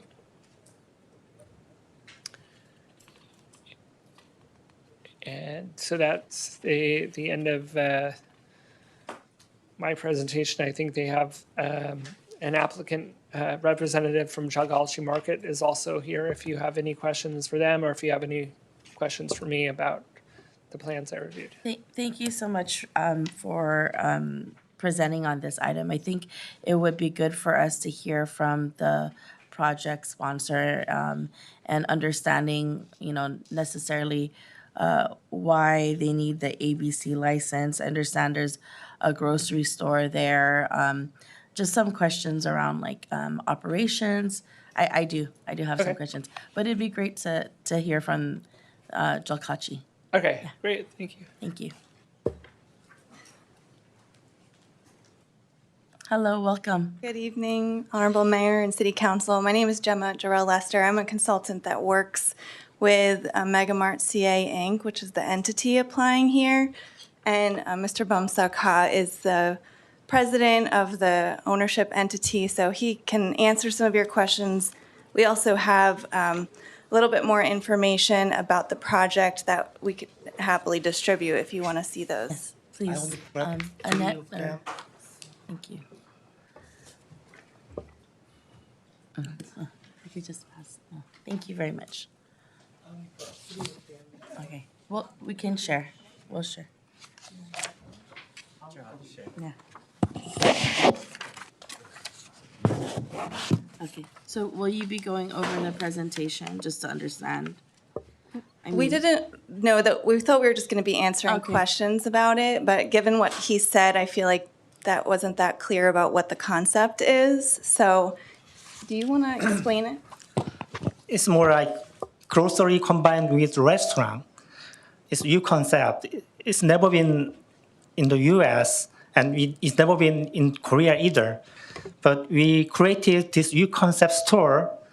It's grocery combined with restaurant, and we're gonna sell a lot of the deli food, hot food, cold food, sushi, and every Asian food. A lot of Asian food in the store. You can sit and eat in the store, and you can enjoy to buy that in home. And we also bring we also having a restaurant in the middle of the store called Pogu, and we are bringing Michelin star chef from Korea.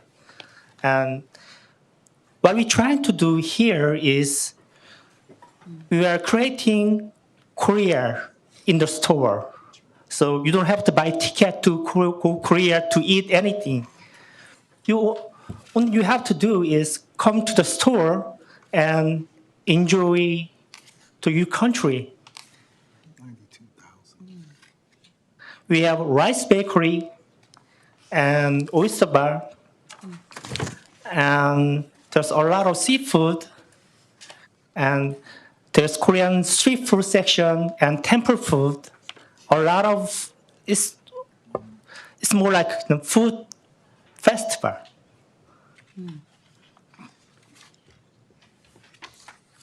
Just also mention that they have other locations in Sunnyvale and Fremont currently. So you could go and see kind of the high quality, really interesting products imported. They have incredible distribution from their purveyors in Korea. So really unique things that I think would enhance quality of life and enhance Saramonte Center. Thank you. So, when you mentioned there's another store in It's different Sunnyvale? concept. It's different concept. different. Yeah, it's just in Sunnyvale and Fremont. It's just grocery store. Oh, It's not like this. Okay, yeah. okay, got it. So then basically there's so many, I see, there's a bakery, there's an oyster bar, there's a restaurant. yes. So it's like there's so many more elements to this. And then you have Mega Mart, Yes. which is the grocery store. Yes. I see. And then how large is the grocery store compared to all the other like restaurant, bakery? The total is square footage is 75,000 square feet, but maybe half of them is groceries. Oh, okay. Yeah. I see. Less than half. Less than half. Yeah. I see. And then it's basically an Asian grocery mart. Yeah. Okay. Seafood and then also items like the staples, eggs, milk, all of that. And Yes. okay. And how long have you had the one in Sunnyvale? It's been 3 years. 3 years. Yes. Do you have skincare products? Yes. We have Korean beauty products in the store and as also well. Korean beauty Yeah. products. Yes. I see. Wow. So it's really a full on. It also doesn't only. It's not only a grocery store, but there's also like beauty projects as Yeah, well. we try to bring some popular Korean items in the store. So Does your other store in Sunnyvale have an ABC license? yes, we do. Okay. Oh. And that was the first one you had here in Sunnyvale? Yes. Okay.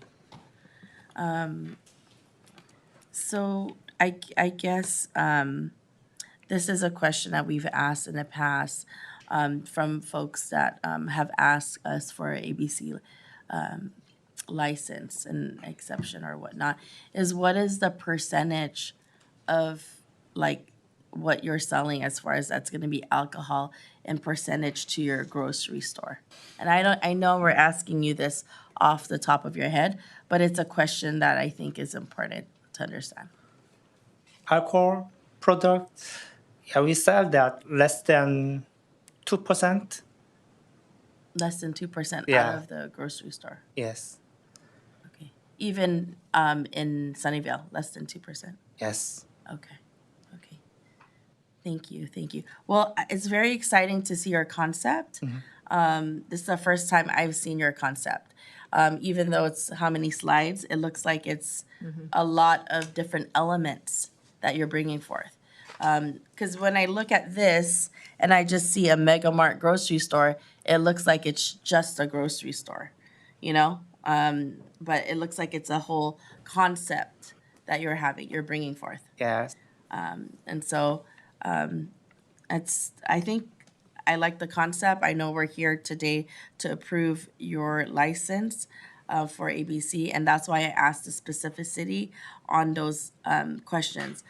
You said it's about 2% out of the whole market, where 2% of the items would be alcoholic beverages. Yeah? Okay. Thank you. Vice Mayor? Oh, go ahead. Go ahead. I saw in the presentation that it's basically the Korean Italy. Yes, And I just that's correct. Yeah.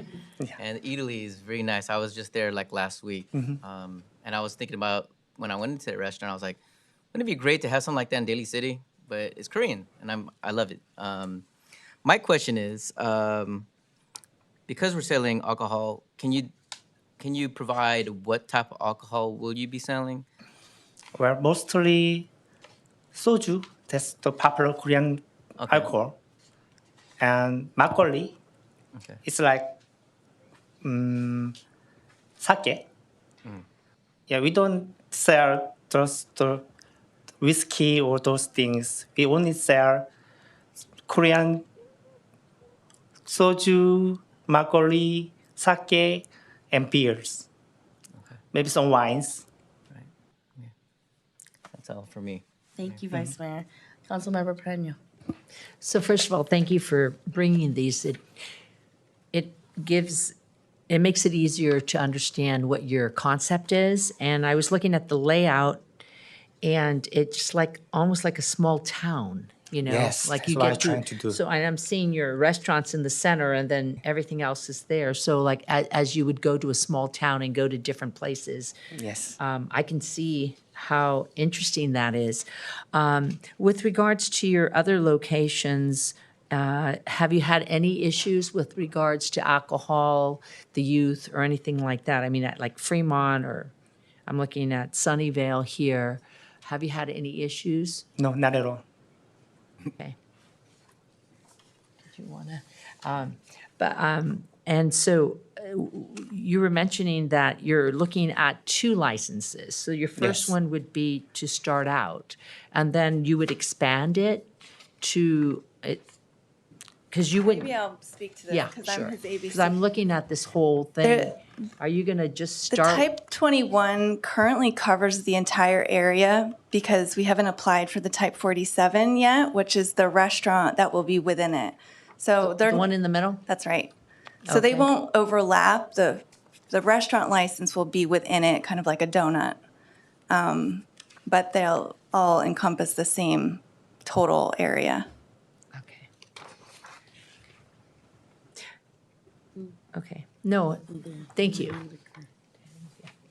Yeah, Chair. Councilmember Sylvester. Good evening. Good evening. Have you heard of H Mart? Yes. Is it like that? Yeah, I love that. I love the store. They are our competitors. We consider them competitors, but I think they are doing very well. Well, I've been there and I love that place. And I see the same concept. So basically, my understanding, because of the restaurant, you get the Type 21 and 47 is to actually serve in the restaurant.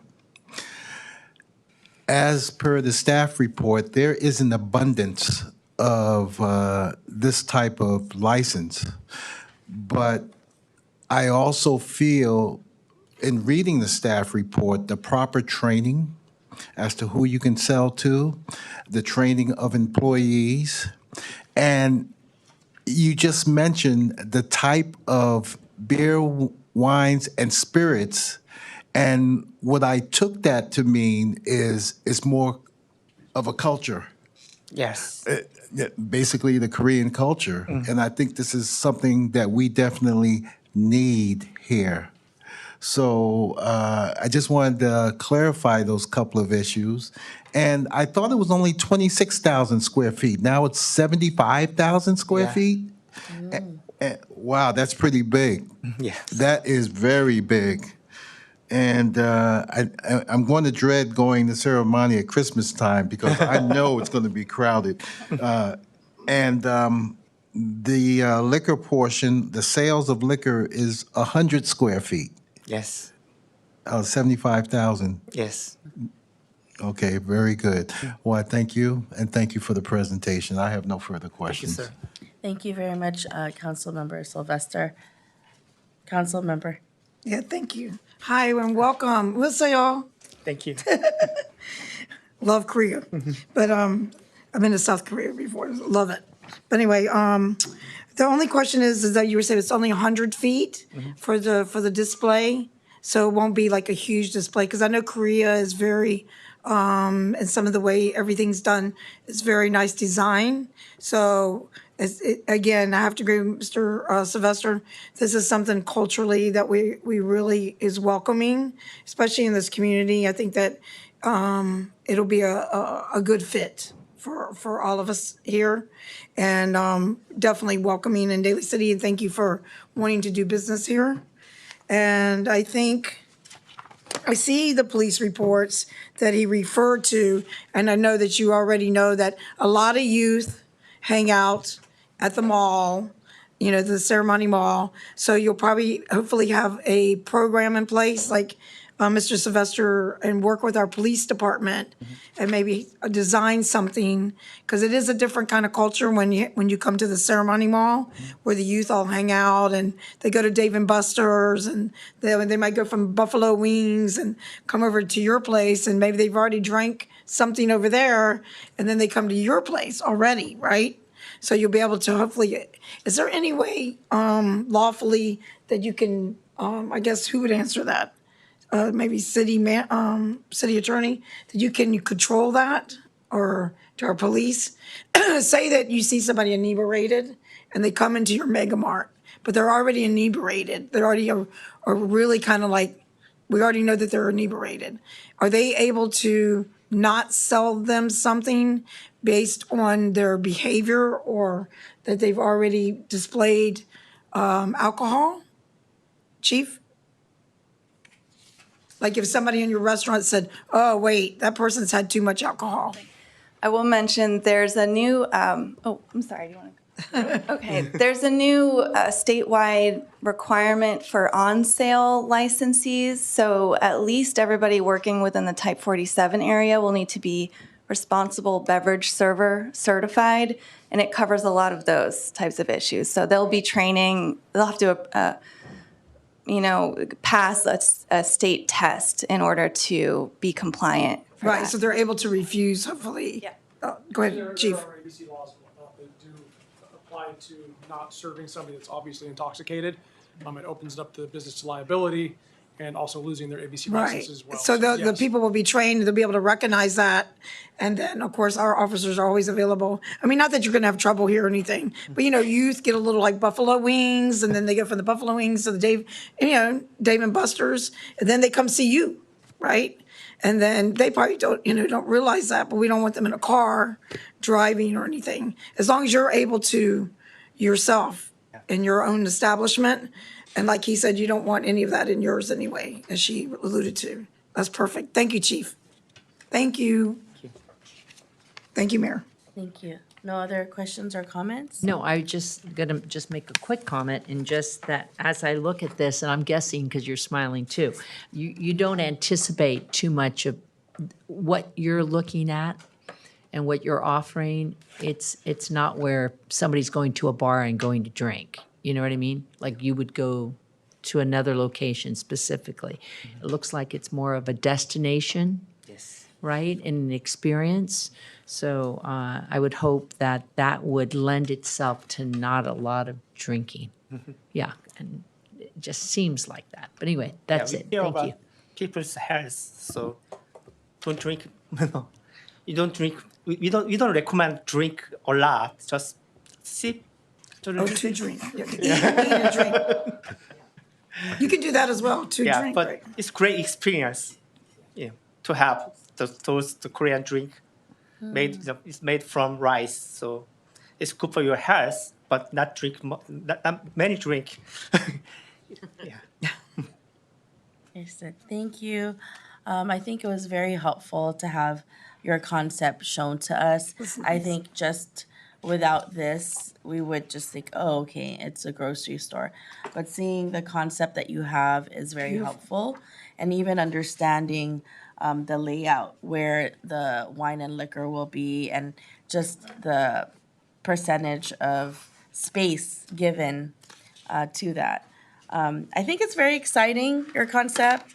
I know that a lot of the folks have really watched K-dramas, and then the affinity to the Korean culture has exploded exponentially. And so even around having the health and beauty, I think you're really trying to share your culture in so many ways. When I look at this, I mean, even having an area for seafood, for meat, and all of these aspects. And so to me, it's just a small portion of what you're trying to do, and one element of it.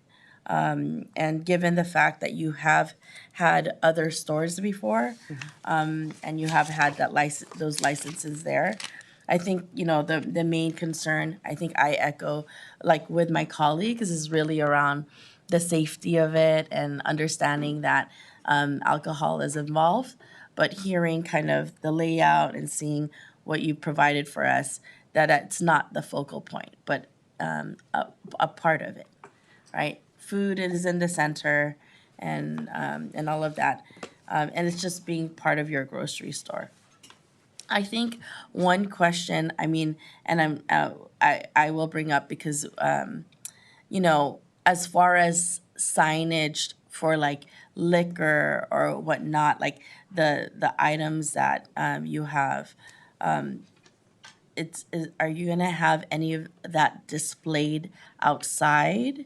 Like for sale or whatnot. I mean, I think that's one of the things that given that there's a lot of youth that go there. I'm just trying to make sure that there isn't that type of lure towards like purchasing soju, and so I just want to understand how your marketing will be, and if there's going to be marketing of like those items. That's not my necessary item, but it's not a key item to sell, so we Okay. don't do that. Okay. Yeah. Okay. I appreciate that. Like that's because we are gonna have youth and young people. Yeah. Malls, right? I mean, that's the mall I grew up in, and I'm not a teenager anymore. But we would go around, and so I don't see. I don't anticipate that in your concept and being a focal point. But I just have to ask because we it is an intergenerational mall. Right, but the excitement is there. I'm really pleased to see you all coming over here. We heard that you all are coming, and that I know this is the steps that you all are taking to open up, and so I think that with that, seeing no other questions for item number 13. For the finding of public convenience and necessity PCN 3-2416432 to sell alcoholic beverages for off-site consumption at Mega Mart Grocery Store at 63 Ceremony Center Type 21 license. Given the fact around it's not the focal point of your business and just being part of your grocery store and seeing all the other amenities around it, I actually moved this item forward, and do I have a second? Second. Okay, thank you very much. May we have roll call, please? Ms. DiGiovanni? Aye. Dr. Rod? Aye. Ms. Perano? Aye. Mr. Sylvester? Yeah, one final comment before I give my vote. I'd like to thank staff, Mr. Palin, for your complete transparency. Your report indicated it's many out there already within that area, and I appreciate that. I'd like to welcome you folks to Daly City. We have a special, in other words, we love Siramonte. And to make this agreement with Siramonte, we really appreciate it. And we'll definitely support you and basically any business venture in Serramonte. It's one of our great malls. We have a couple of them, but it will be a welcome addition. And it is not easy to get a liquor license. It is not easy. So consider this as you in the right place and at the right time. With that being said, I vote aye. Ms. Manalo. Aye, and welcome to Daly City. We look forward to you opening up and also being able to experience the Korean culture with your business. So, thank you. So, Moving on to item number 14, status update on design review DR-01-22-015499, St. Francis Square Shopping Center renovation project, 79 St. Francis Square, for informational purposes only. Thank you, Mr. Van Lookhausen. Thank you, Honorable Mayor, members of the City Council. This item is a status update on the reconstruction of St. Francis Square Shopping Center. Most of you may remember, maybe with the exception of Councilmember Proaño, well, although at Planning Commission you remember, the items coming before the council of use permit for a drive-through. The actual reconstruction of the shopping center was approved by Design Review Committee going almost a couple of years back, and we've had a number of residents that have expressed some concern about the status. As many of you who have noticed, there have been kind of fits and starts to construction there, and that all kind of relates to the contractor that was working on the job. There's a new contractor there, and work's definitely underway, of course. And as indicated in the staff report, the applicants expressed to the staff that construction should be done the goal is by the end of the year. The end of this year, could go into the beginning of next year, though, for construction, finishing the supermarket. So we did want to take this opportunity to provide an update to the community and to the council of the status of the grocery store's reconstruction. The Design Review Committee also approved a facade improvement for the whole shopping center and construction of some smaller retail shops at the west end of the center. And then the full council approved a use permit for a drive-through. That drive-through land will be the staging area for the tenant improvement portion of the construction of the grocery store while the parking lot is getting resurfaced. So you may see some activity right at the intersection of Southgate and St. Francis. So one of the other things we wanted to update the council on was the status of the mural. That's been a point of conversation with the committee members. As an outcome of a sign program that was approved by the full council, and there was a condition of approval added that the applicant basically paint a mural on the north-facing side of the grocery store, facing Southgate Avenue. And there was a conversation with a couple of muralists, potential muralists, that could do that work. The grocery store, Seafood City, has chosen a muralist to go ahead with that work. The staff report outlines a narrative of what the mural would contain, and the Seafood City's come to the city and asked for some names of some prominent figures that could be added to the mural, and we recommended that the committee that had previously looked at the mural design, I believe that's the mayor and the vice mayor that sat on that committee, would again consider throwing out some names for consideration to the muralist. One of the things we'd indicated is that we do need to have approval from the persons who would be represented to the extent feasible in the mural. It's just a polite thing to do, but that's, with that, we would provide them some names, and that would be, again, by committee. So if there's any questions, the applicant's not here to answer any questions. You're kind of stuck with the staff to answer any questions related to this topic. But we did want to provide that update, again, to the community and to the council. Thank you so much for that update. I know you are correct. There's a lot of residents that are excited to see this come to fruition. And so I'm glad that you did provide an informational update. And so what is, you said December, January, is that their anticipated timeline? It is, yes. Okay, okay. And then also, you're talking about, they have chosen a mural, and so in that respect, we would be going back to, the committee with myself and Vice Mayor. And so, where is that? Will staff be convening, a time with the muralists and the committee? Yes. As soon as this council meeting concludes, tomorrow we'll try and set a meeting up with the muralist, Seafood City, and again, yes, Mayor Manalo and the Vice Mayor. Okay, and then the other question I have is, because there was issues with the last contractor, at this point, they have you're saying they have a new contractor and there are no issues? None that we know of, no. The new contractors communicated with the city's building division, and there's been a transition of the plans over to the new contractor, and there hasn't been any issues that the planning division's become aware of. Okay, thank you very much. Any other questions for my colleagues? Go ahead, Vice Mayor. Oh, yeah. I guess we could use I can hold my comments when we go into our committee. I would just, when we were talking about just the theme, because I really, the theme is our Filipino story in Daly City. I would really want to center it on our Filipino American story in Daly City.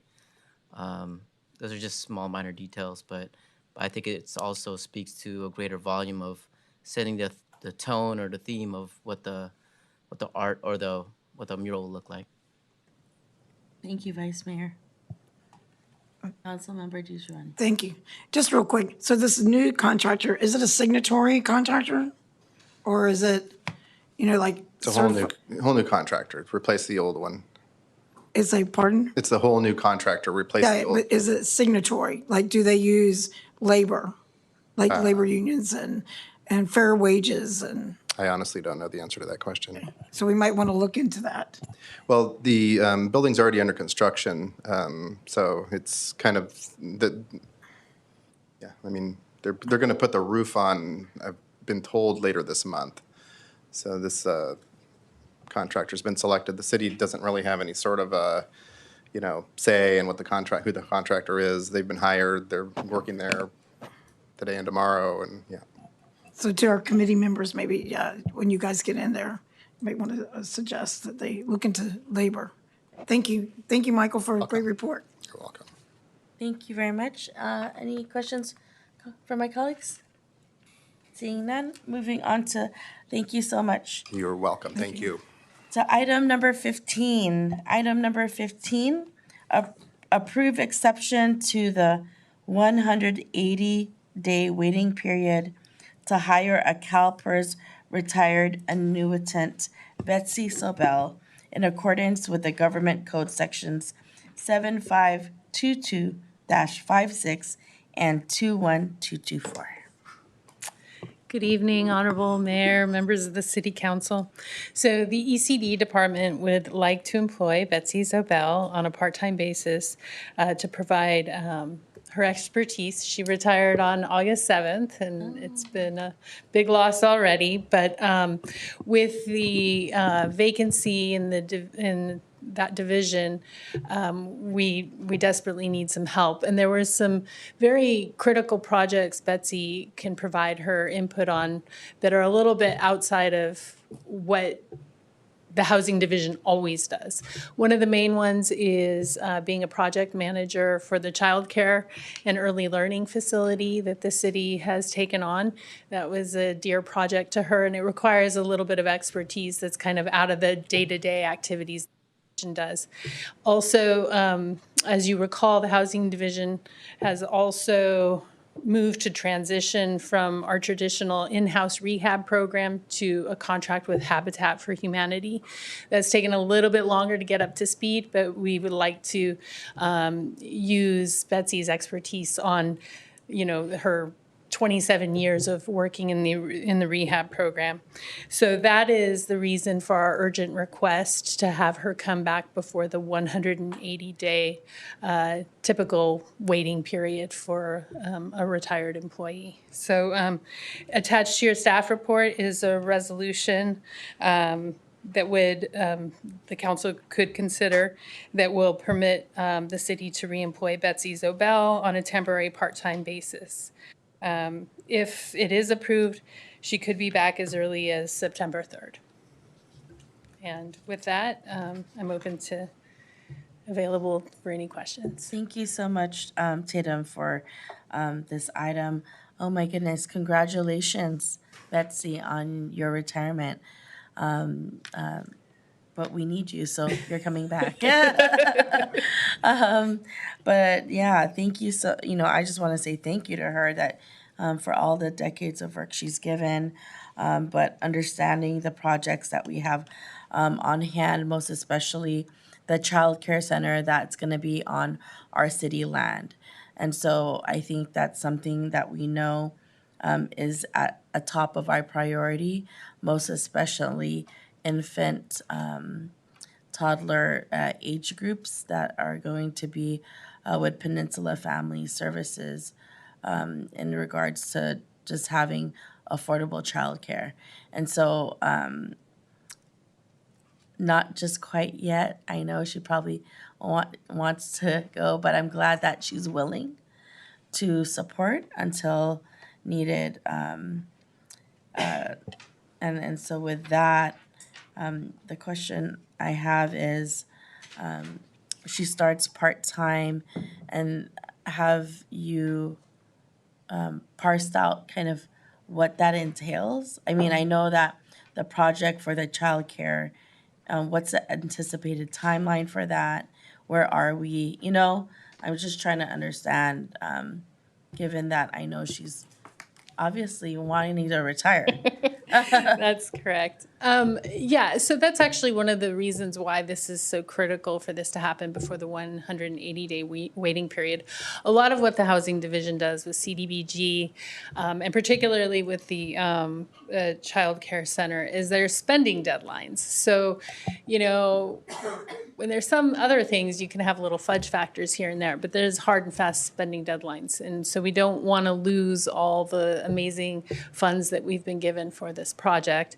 My understanding, and again, this is why she should be here, because she knows all these dates like that, but my understanding is that the funds need to be expended in 2026. So we really need to get moving on this project, and we need that continuum of expertise, particularly on that item.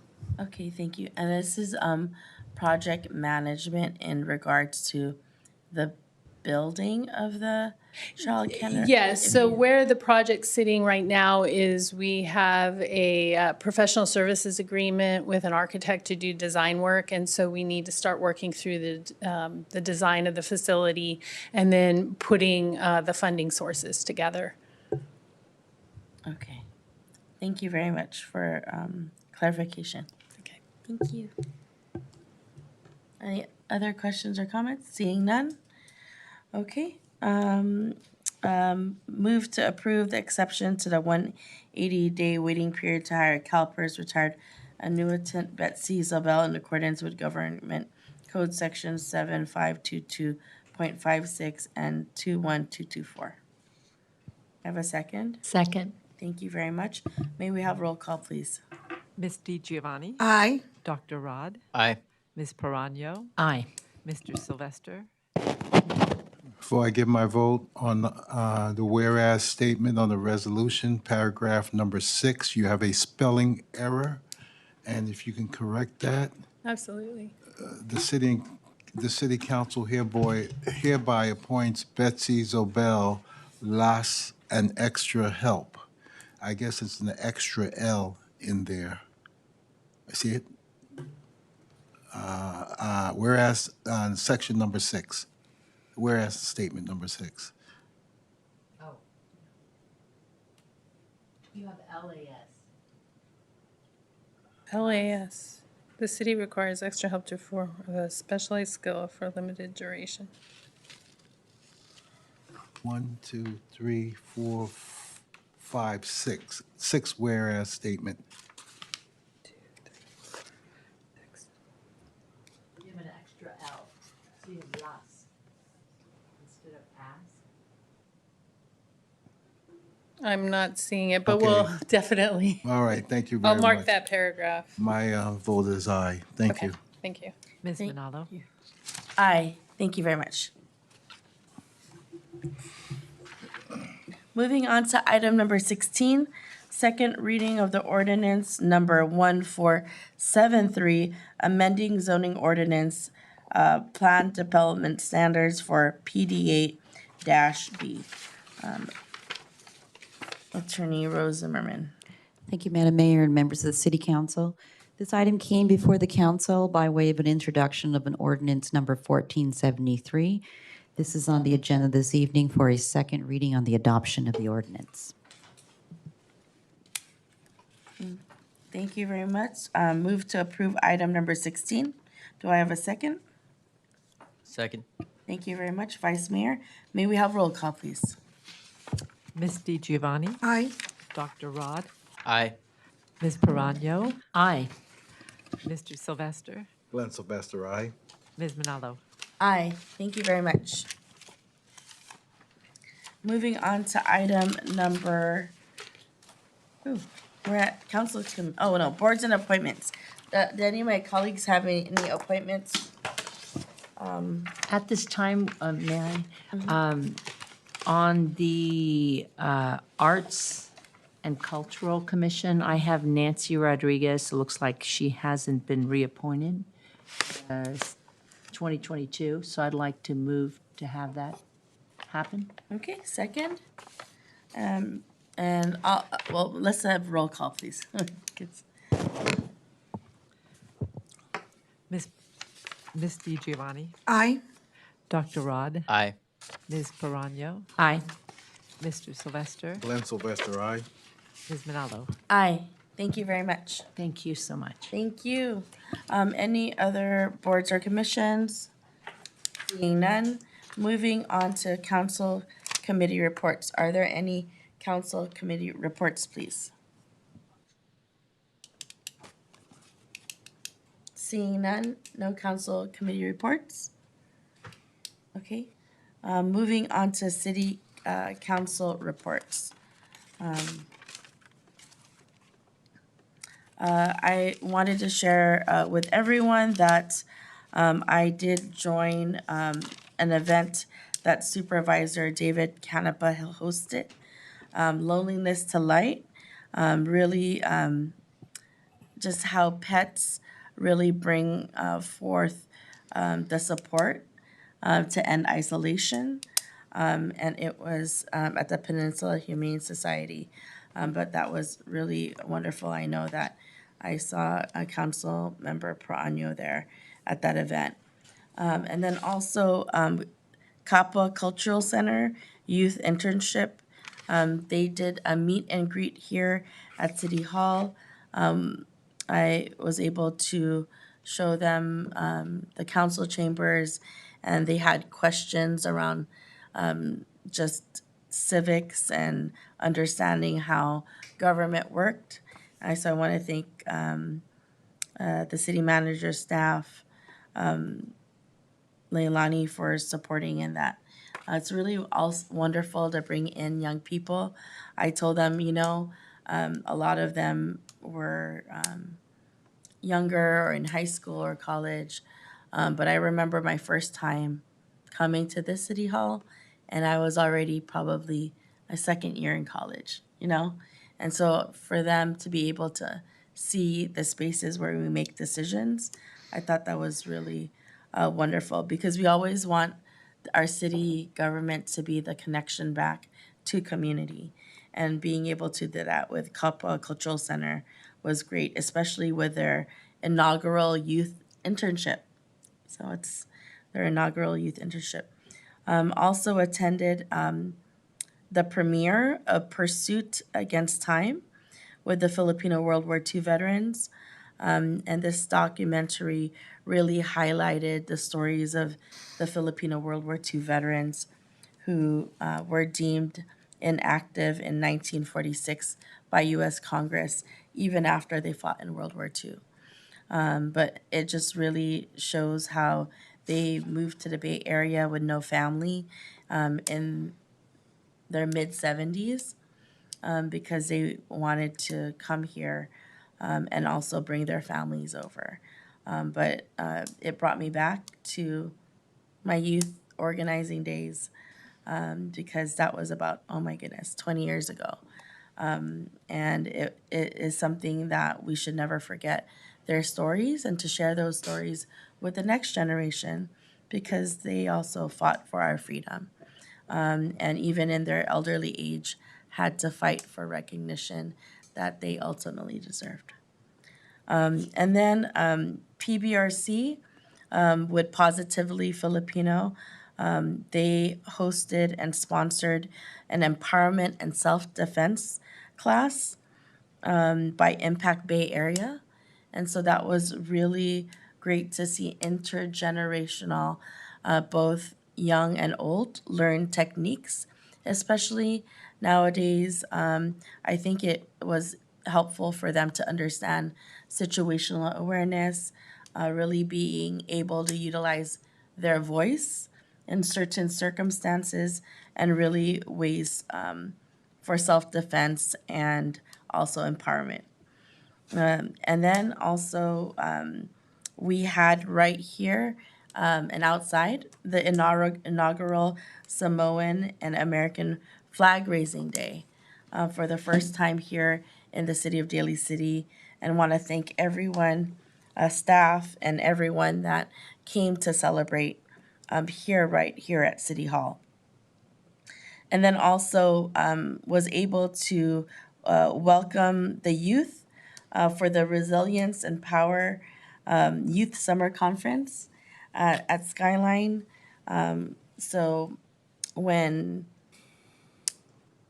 Kappa Cultural Center was just an idea, some of the organizers came to my office in 2018 around this idea to have a social enterprise for youth, a place where they can feel safe, a place where they can really grow. And so to see this happen was really amazing to see what the visionaries brought forth to life and seeing the youth and young people actually in the room. I mean, and learning and being able to, have a space to be their true selves. And so that was really wonderful to see. Congratulations to KKC for their Youth Summer Conference. And then celebrated the 5-year anniversary of Got Wheels, and really a program that was piloted first here in the city of Daly City, so that there would be rides in partnership with the taxi rides here in our community. So it's like a $5 ride, and we'll take you wherever, whether you need to go to your doctor's appointment or you have to go groceries, but really economical where it's a $5 ride.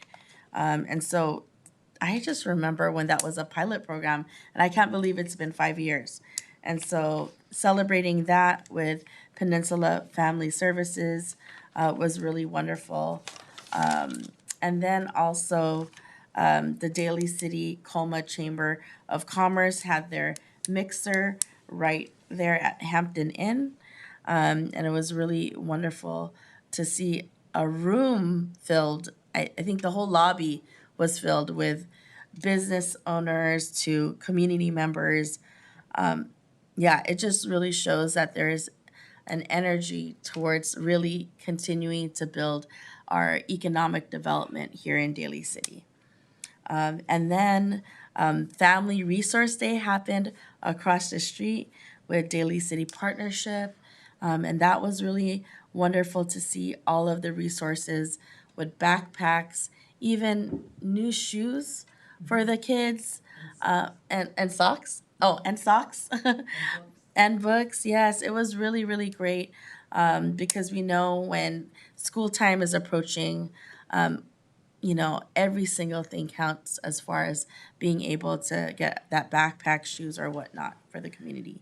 Can I just jump in? Go. I'm sorry to interrupt her, but I will say that it was an experience to be there, and I greeted people that showed up, and we checked IDs, and the excitement of the children to get new shoes and socks and books and games, and it was fantastic. So thank you for letting me just say that. It was an honor to be able to like help translate and greet them and see the amazing gifts that they gave. So thank you. Thank you, Councilmember Prano, for being able to translate. And I know that there were a lot of families that, you know, Latino families that were there, as well as others. And so to be able to use your language capacity is huge. So thank you for that. And then also joined the book release of Red Sky. So for those of you watching, the International Hotel in 1977, at one point in time, there was a Manila town in San Francisco that came all the way from Jackson Street on Kearny all the way down to Market. It was 10 blocks. Yeah. 10 blocks. And then redevelopment happened and it shrunk all the way to one building. And that one building was called the International Hotel. And it was a fight to keep those tenants in there, but it was a really multi-ethnic fight from all walks of life that really tried to protect those seniors that were Chinese and Filipino. A lot of them came here in the 1920s, worked in the farm workers, and so Emile de Guzman, he was one of the youth from UC Berkeley, and was dragged out of that hotel during that time. But he just wanted to write his story to talk about a time when protecting seniors and elders. And really, what the beautiful story is, that they were supposed to build a parking lot to take over that hotel, but it never happened. And eventually, that land became an new international hotel and housing for seniors, affordable housing for seniors. And so the community's fight did not go in vain. And now there's affordable senior housing there. And on the bottom, a Manila Town Center. And so it was really wonderful to see his book release, and hopefully in the future, we should talk about how that book can be shared. And he's just sharing his stories now, right? That was probably 50 years ago for him. And so also amazing, the 10th anniversary of Hui Tarava. So wonderful to have our Tahitian dance troupe and school that's in the Bayshore, right in our community, to have their 10th anniversary. And so it was really wonderful to see their performance and their 10th anniversary show. And then El Salvadorian Day or Papusa Festival happened at Cow Palace. And that was really wonderful to participate. I want to thank Consul General Ana for inviting me along with community members to celebrate with the Salvadorian community. And then also joined, someone that's from our community went to Jefferson High School. His name is DJ Shortcut. DJ Shortcut, unfortunately, he got ill and got a stroke, and so he is in rehabilitation.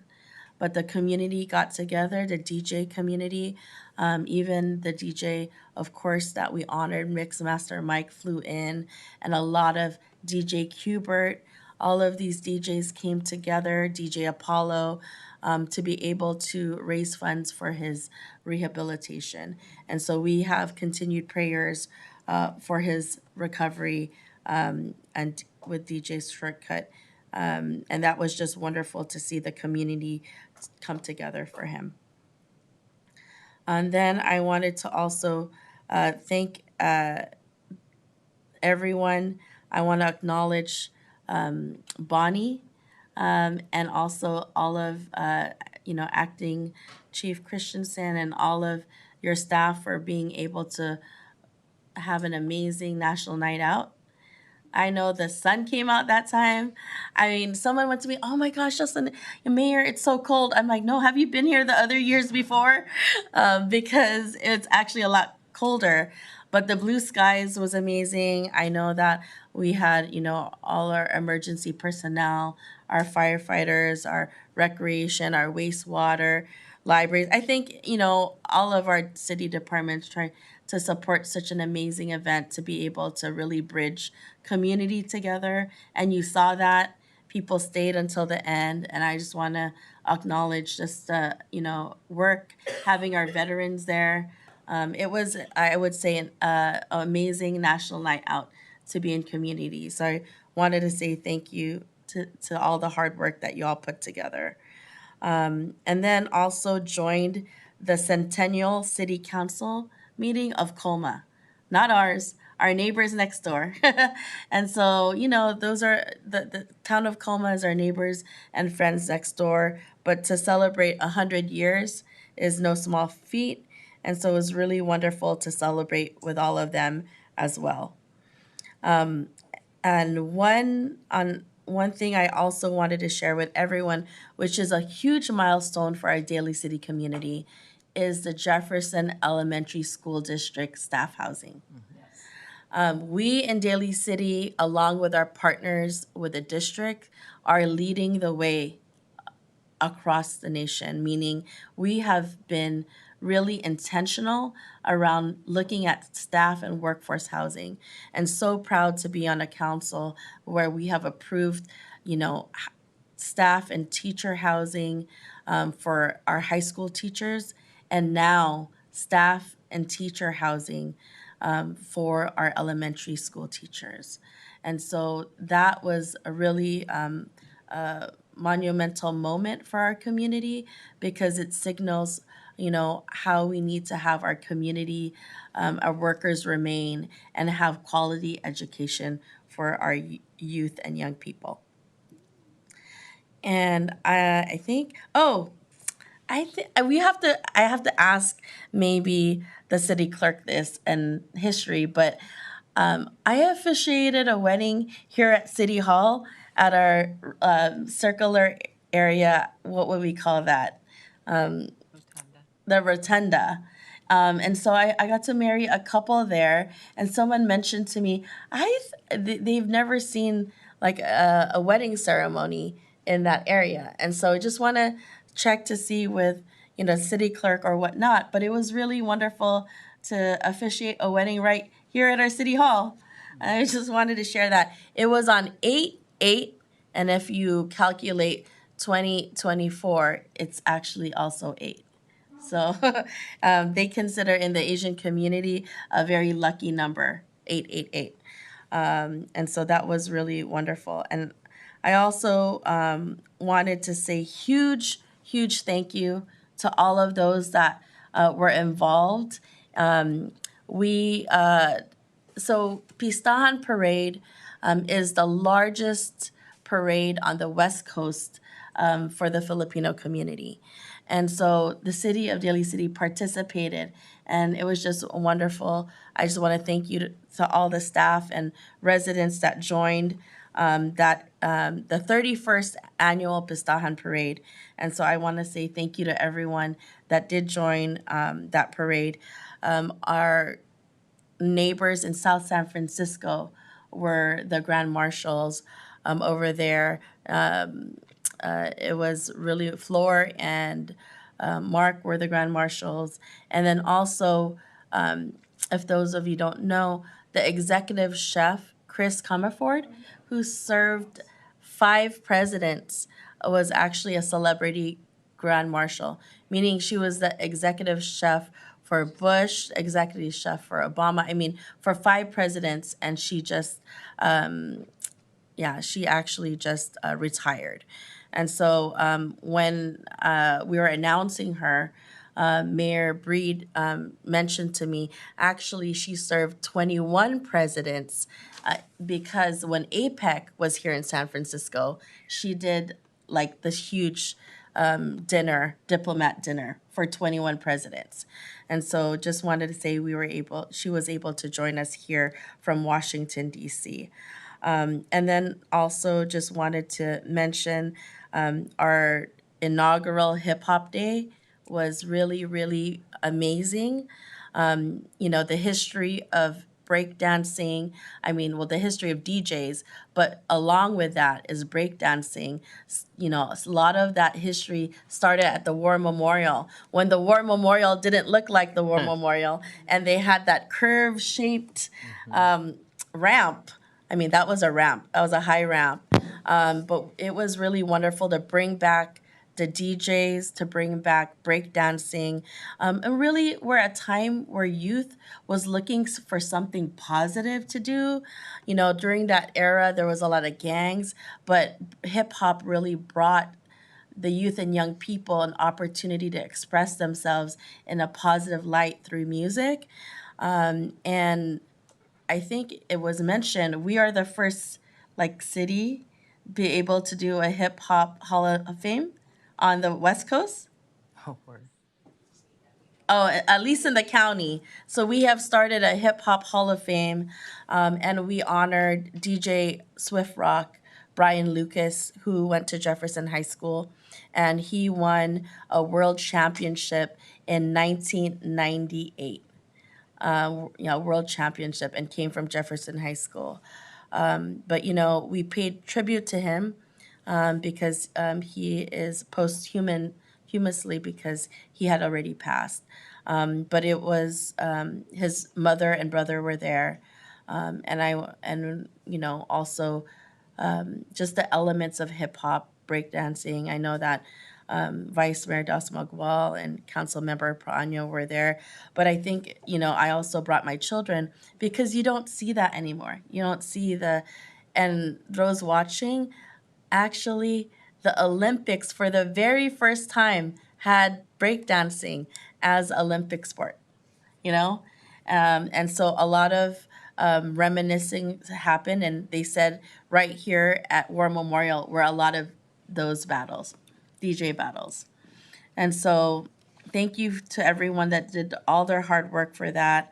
I think that, we have a lot of exciting things ahead. I know that we're going to be having on October 19, the Top of the Hill Festival. So look forward to seeing you all there. But really, really want to thank everyone for all of the amazing work that you do. I know the community feels it in that room. There were a lot of folks that grew up in Daly City, now are raising their children in Daly City, and are so proud to have really these type of community-centered events that everyone, all their hard work is doing. And so I want to say thank you from the bottom of my heart to all the staff and everyone, all the volunteers, because these are the spaces that we create for our community and with our community. So thank you very much. Vice Mayor? First off, I just want to say thank you, Mayor Manalo, for listing down all the things that we were doing in Daly City, but also having this forward thinking and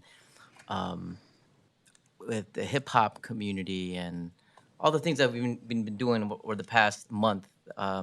Sometimes we don't get to, it doesn't get out there too much, but I think with your mayorship and your leadership, you've been showing great vision, creativity, imagination, and community for our community here.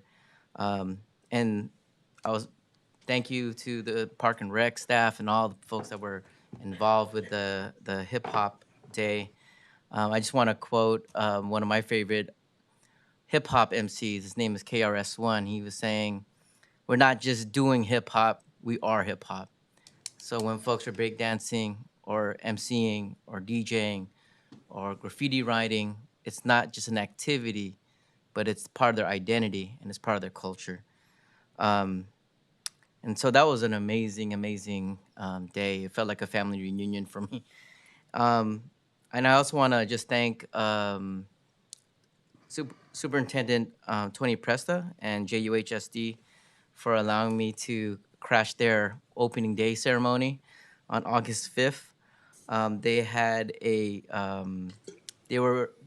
they centered their theme for this year as a sense of belonging and centering things like ethnic studies and bringing in youth voices. Also, they had their keynote speaker was Dr. Allison Tintianco Cubales, who's a very, very close friend and confidant of mine, and also Mayor Manalo, who's a professor at Asian American Studies, that was their keynote speaker and talked about the importance of ethnic studies and creating a sense of belonging. I think the thing that really stood out to me was that they wanted to, for the first time ever, they brought in a youth panel so that students can provide their insight and perspective to teachers, educators, faculty, staff about what makes a sense of a belonging school. What do students want teachers to hear?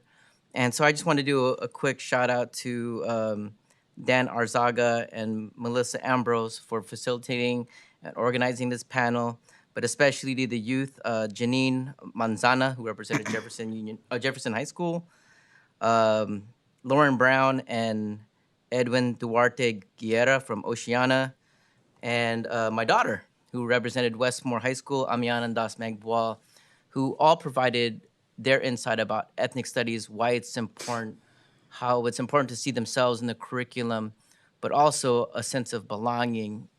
And at the core value of it is as how understanding history can activate them as young leaders.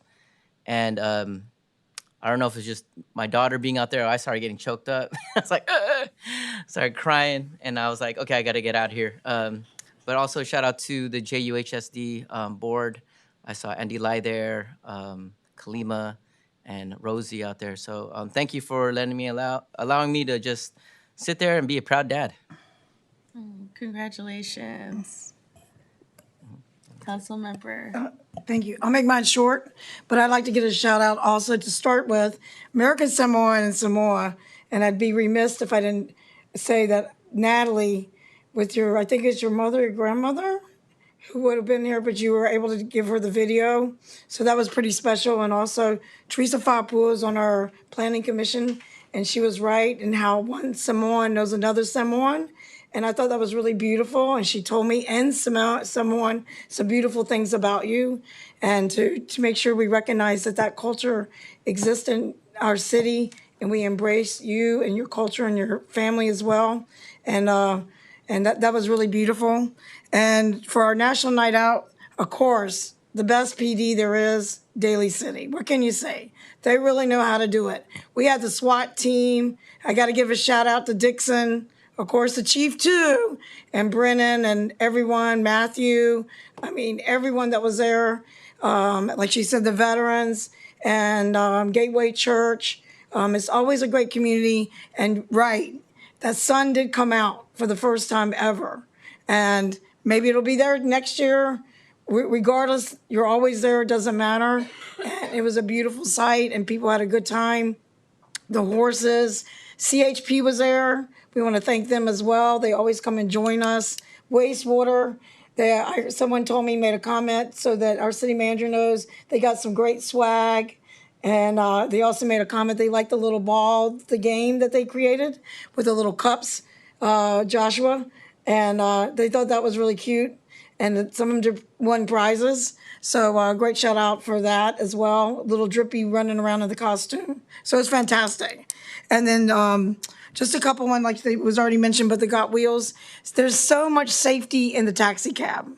People need to know that there are strong regulations that are not the part of Uber and Lyft.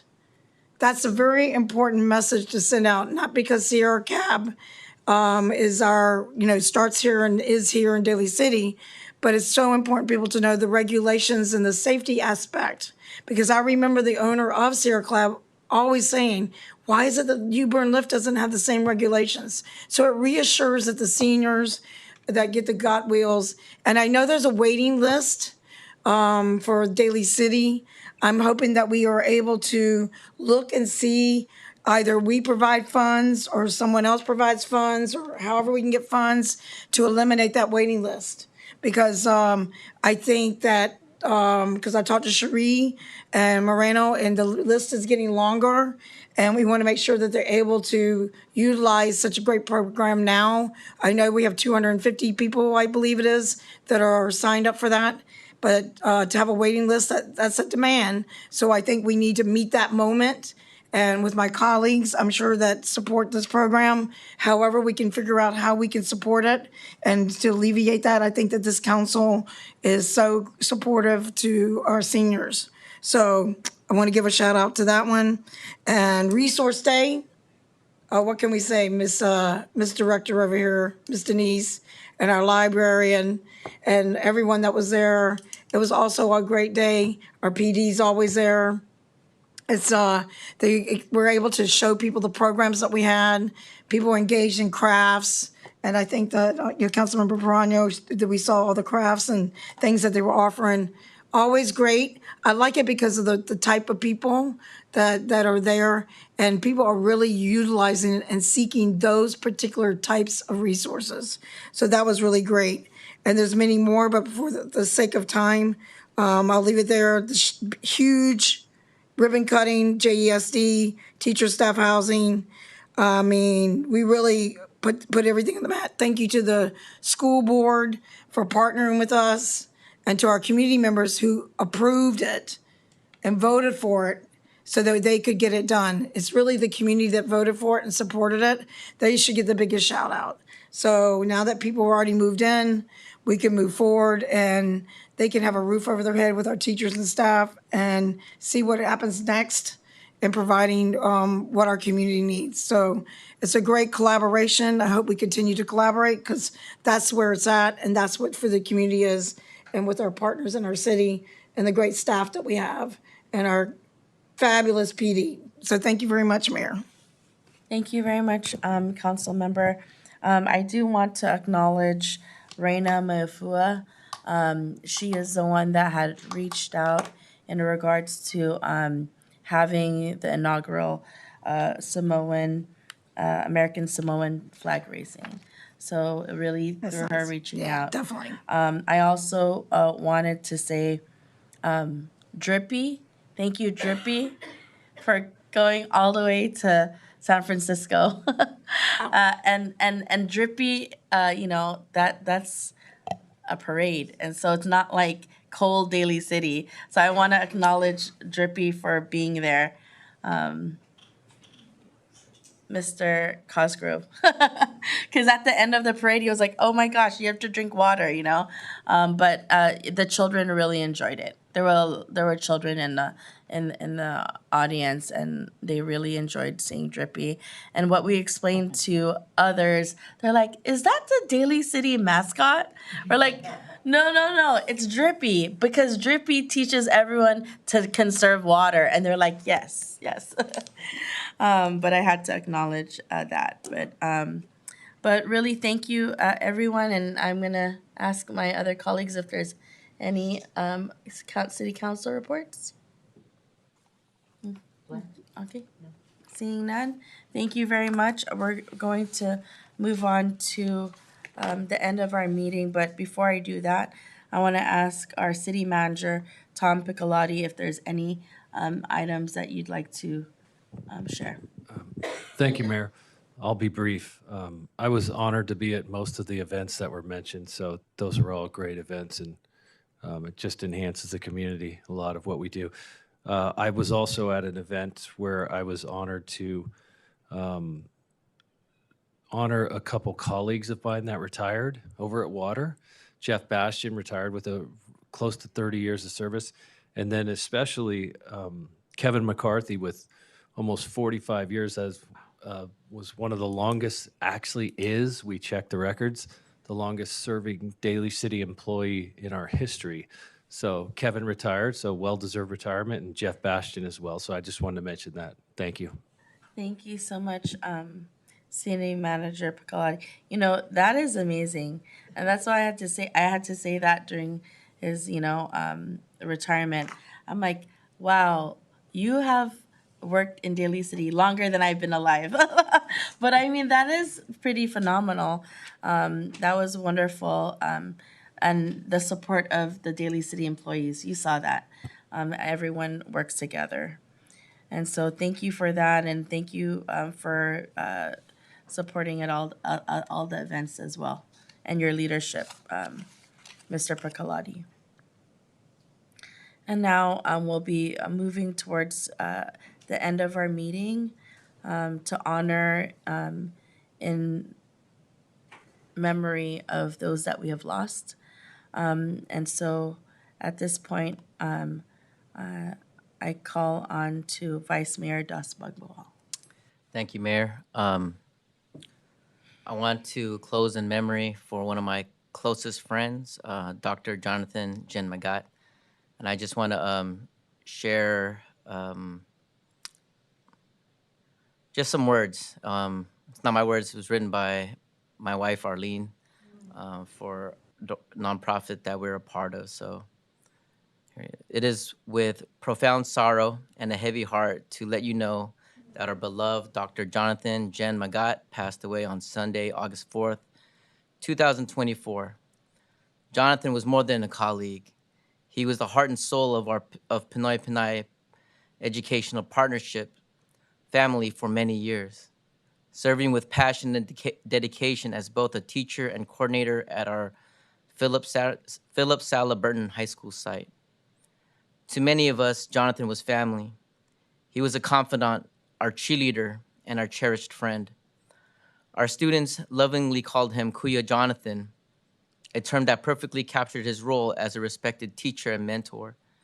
To our children, he was their beloved Uncle Jonathan, always ready with advice, hilarious jokes, his signature sass, and distinctive laugh, all we adore. Jonathan's presence was truly magnetic. His charisma and warmth drew people to him like moths to a flame, and his infectious enthusiasm, especially his unabashed love for BTS, could light up any room. But it was his fierce dedication to his work and people around him that truly set him apart. Jonathan had this incredible gift of inspiring and motivating everyone he met, constantly pushing us all to reach for the stars. Raised in Daly City, California, Jonathan graduated from Westmore High School in 2003 before embarking on his academic journey. He earned his BA in Communication Studies from San Jose State University in 2007 and his Master's in Communication Studies from San Francisco State University in 2013. His thesis, entitled Spectacular Embodiments, Filipina Trans Women and Biopolitics of Performance, was just the beginning of his groundbreaking work. This past May 2024, Jonathan received his lifelong dream, earning his PhD from Northwestern University in Performance Studies. His dissertation, entitled Another Time, Queer of Color Performance and Art of Illness, showcased his brilliant mind and his passion for critical theory and cultural studies. Jonathan's impact as an educator was profound, from his early days teaching in PEP, then to SFSU, to his recent role as a visiting assistant professor at Northwestern University. He shaped countless minds and inspired generations of scholars and activists. His research on Filipina, Filipino, Philippine-X, and Asian American cultural studies, queer and feminist theory, and disability studies pushed boundaries and opened new avenues of thought. Beyond his academic achievements, Jonathan was a loving son, grandson, brother, uncle, friend, and partner. He is survived by his parents and siblings, and his legacy lives on through his nieces and nephews. I want to extend our deepest love and support to Jonathan's life partner, Ray San Diego, who was a former Arts and Culture Commissioner for Daly City. Their love story, which began in PEP, was and continues to be an inspiration to us all. Ray, we stand with you during this difficult time, and always, we love you, Jonathan. Thank you, Mayor. Condolences, Vice Mayor. Council Member Glenn Sylvester. Thank you very much. I'd like to adjourn in memory of Luciano Enrique Ortega. On August 2nd, 1994, Luciano Enrique Ortega was welcomed into the world by his loving parents, Glenn Ortega and Jacqueline Sellinger. At an early age, Luciano had a vibrant and joyful personality. Throughout his high school years, he attended Our Lady of Visitation School, Good Shepherd School, and Sacred Heart Cathedral Preparatory. Luciano loved drawing, painting, and playing his ukulele. As an athlete in school, he excelled in football and baseball. After proudly graduating from Sacred Heart Cathedral Preparatory, Luciano entered the San Francisco State University, where he found his love for rugby. In 2015, he entered the police academy for the San Francisco Police Department in hopes of achieving his lifelong dream of becoming a police officer. By the way, both his parents are police officers at this time. One is retired. In March of 2016, he graduated as a proud member throughout of Academy Class 248. Throughout his career, Luciano considered his SFPD co-workers as brothers and sisters, an extension of his loving family. Luciano valued his mental and physical health and made daily efforts to improve himself and all those around him.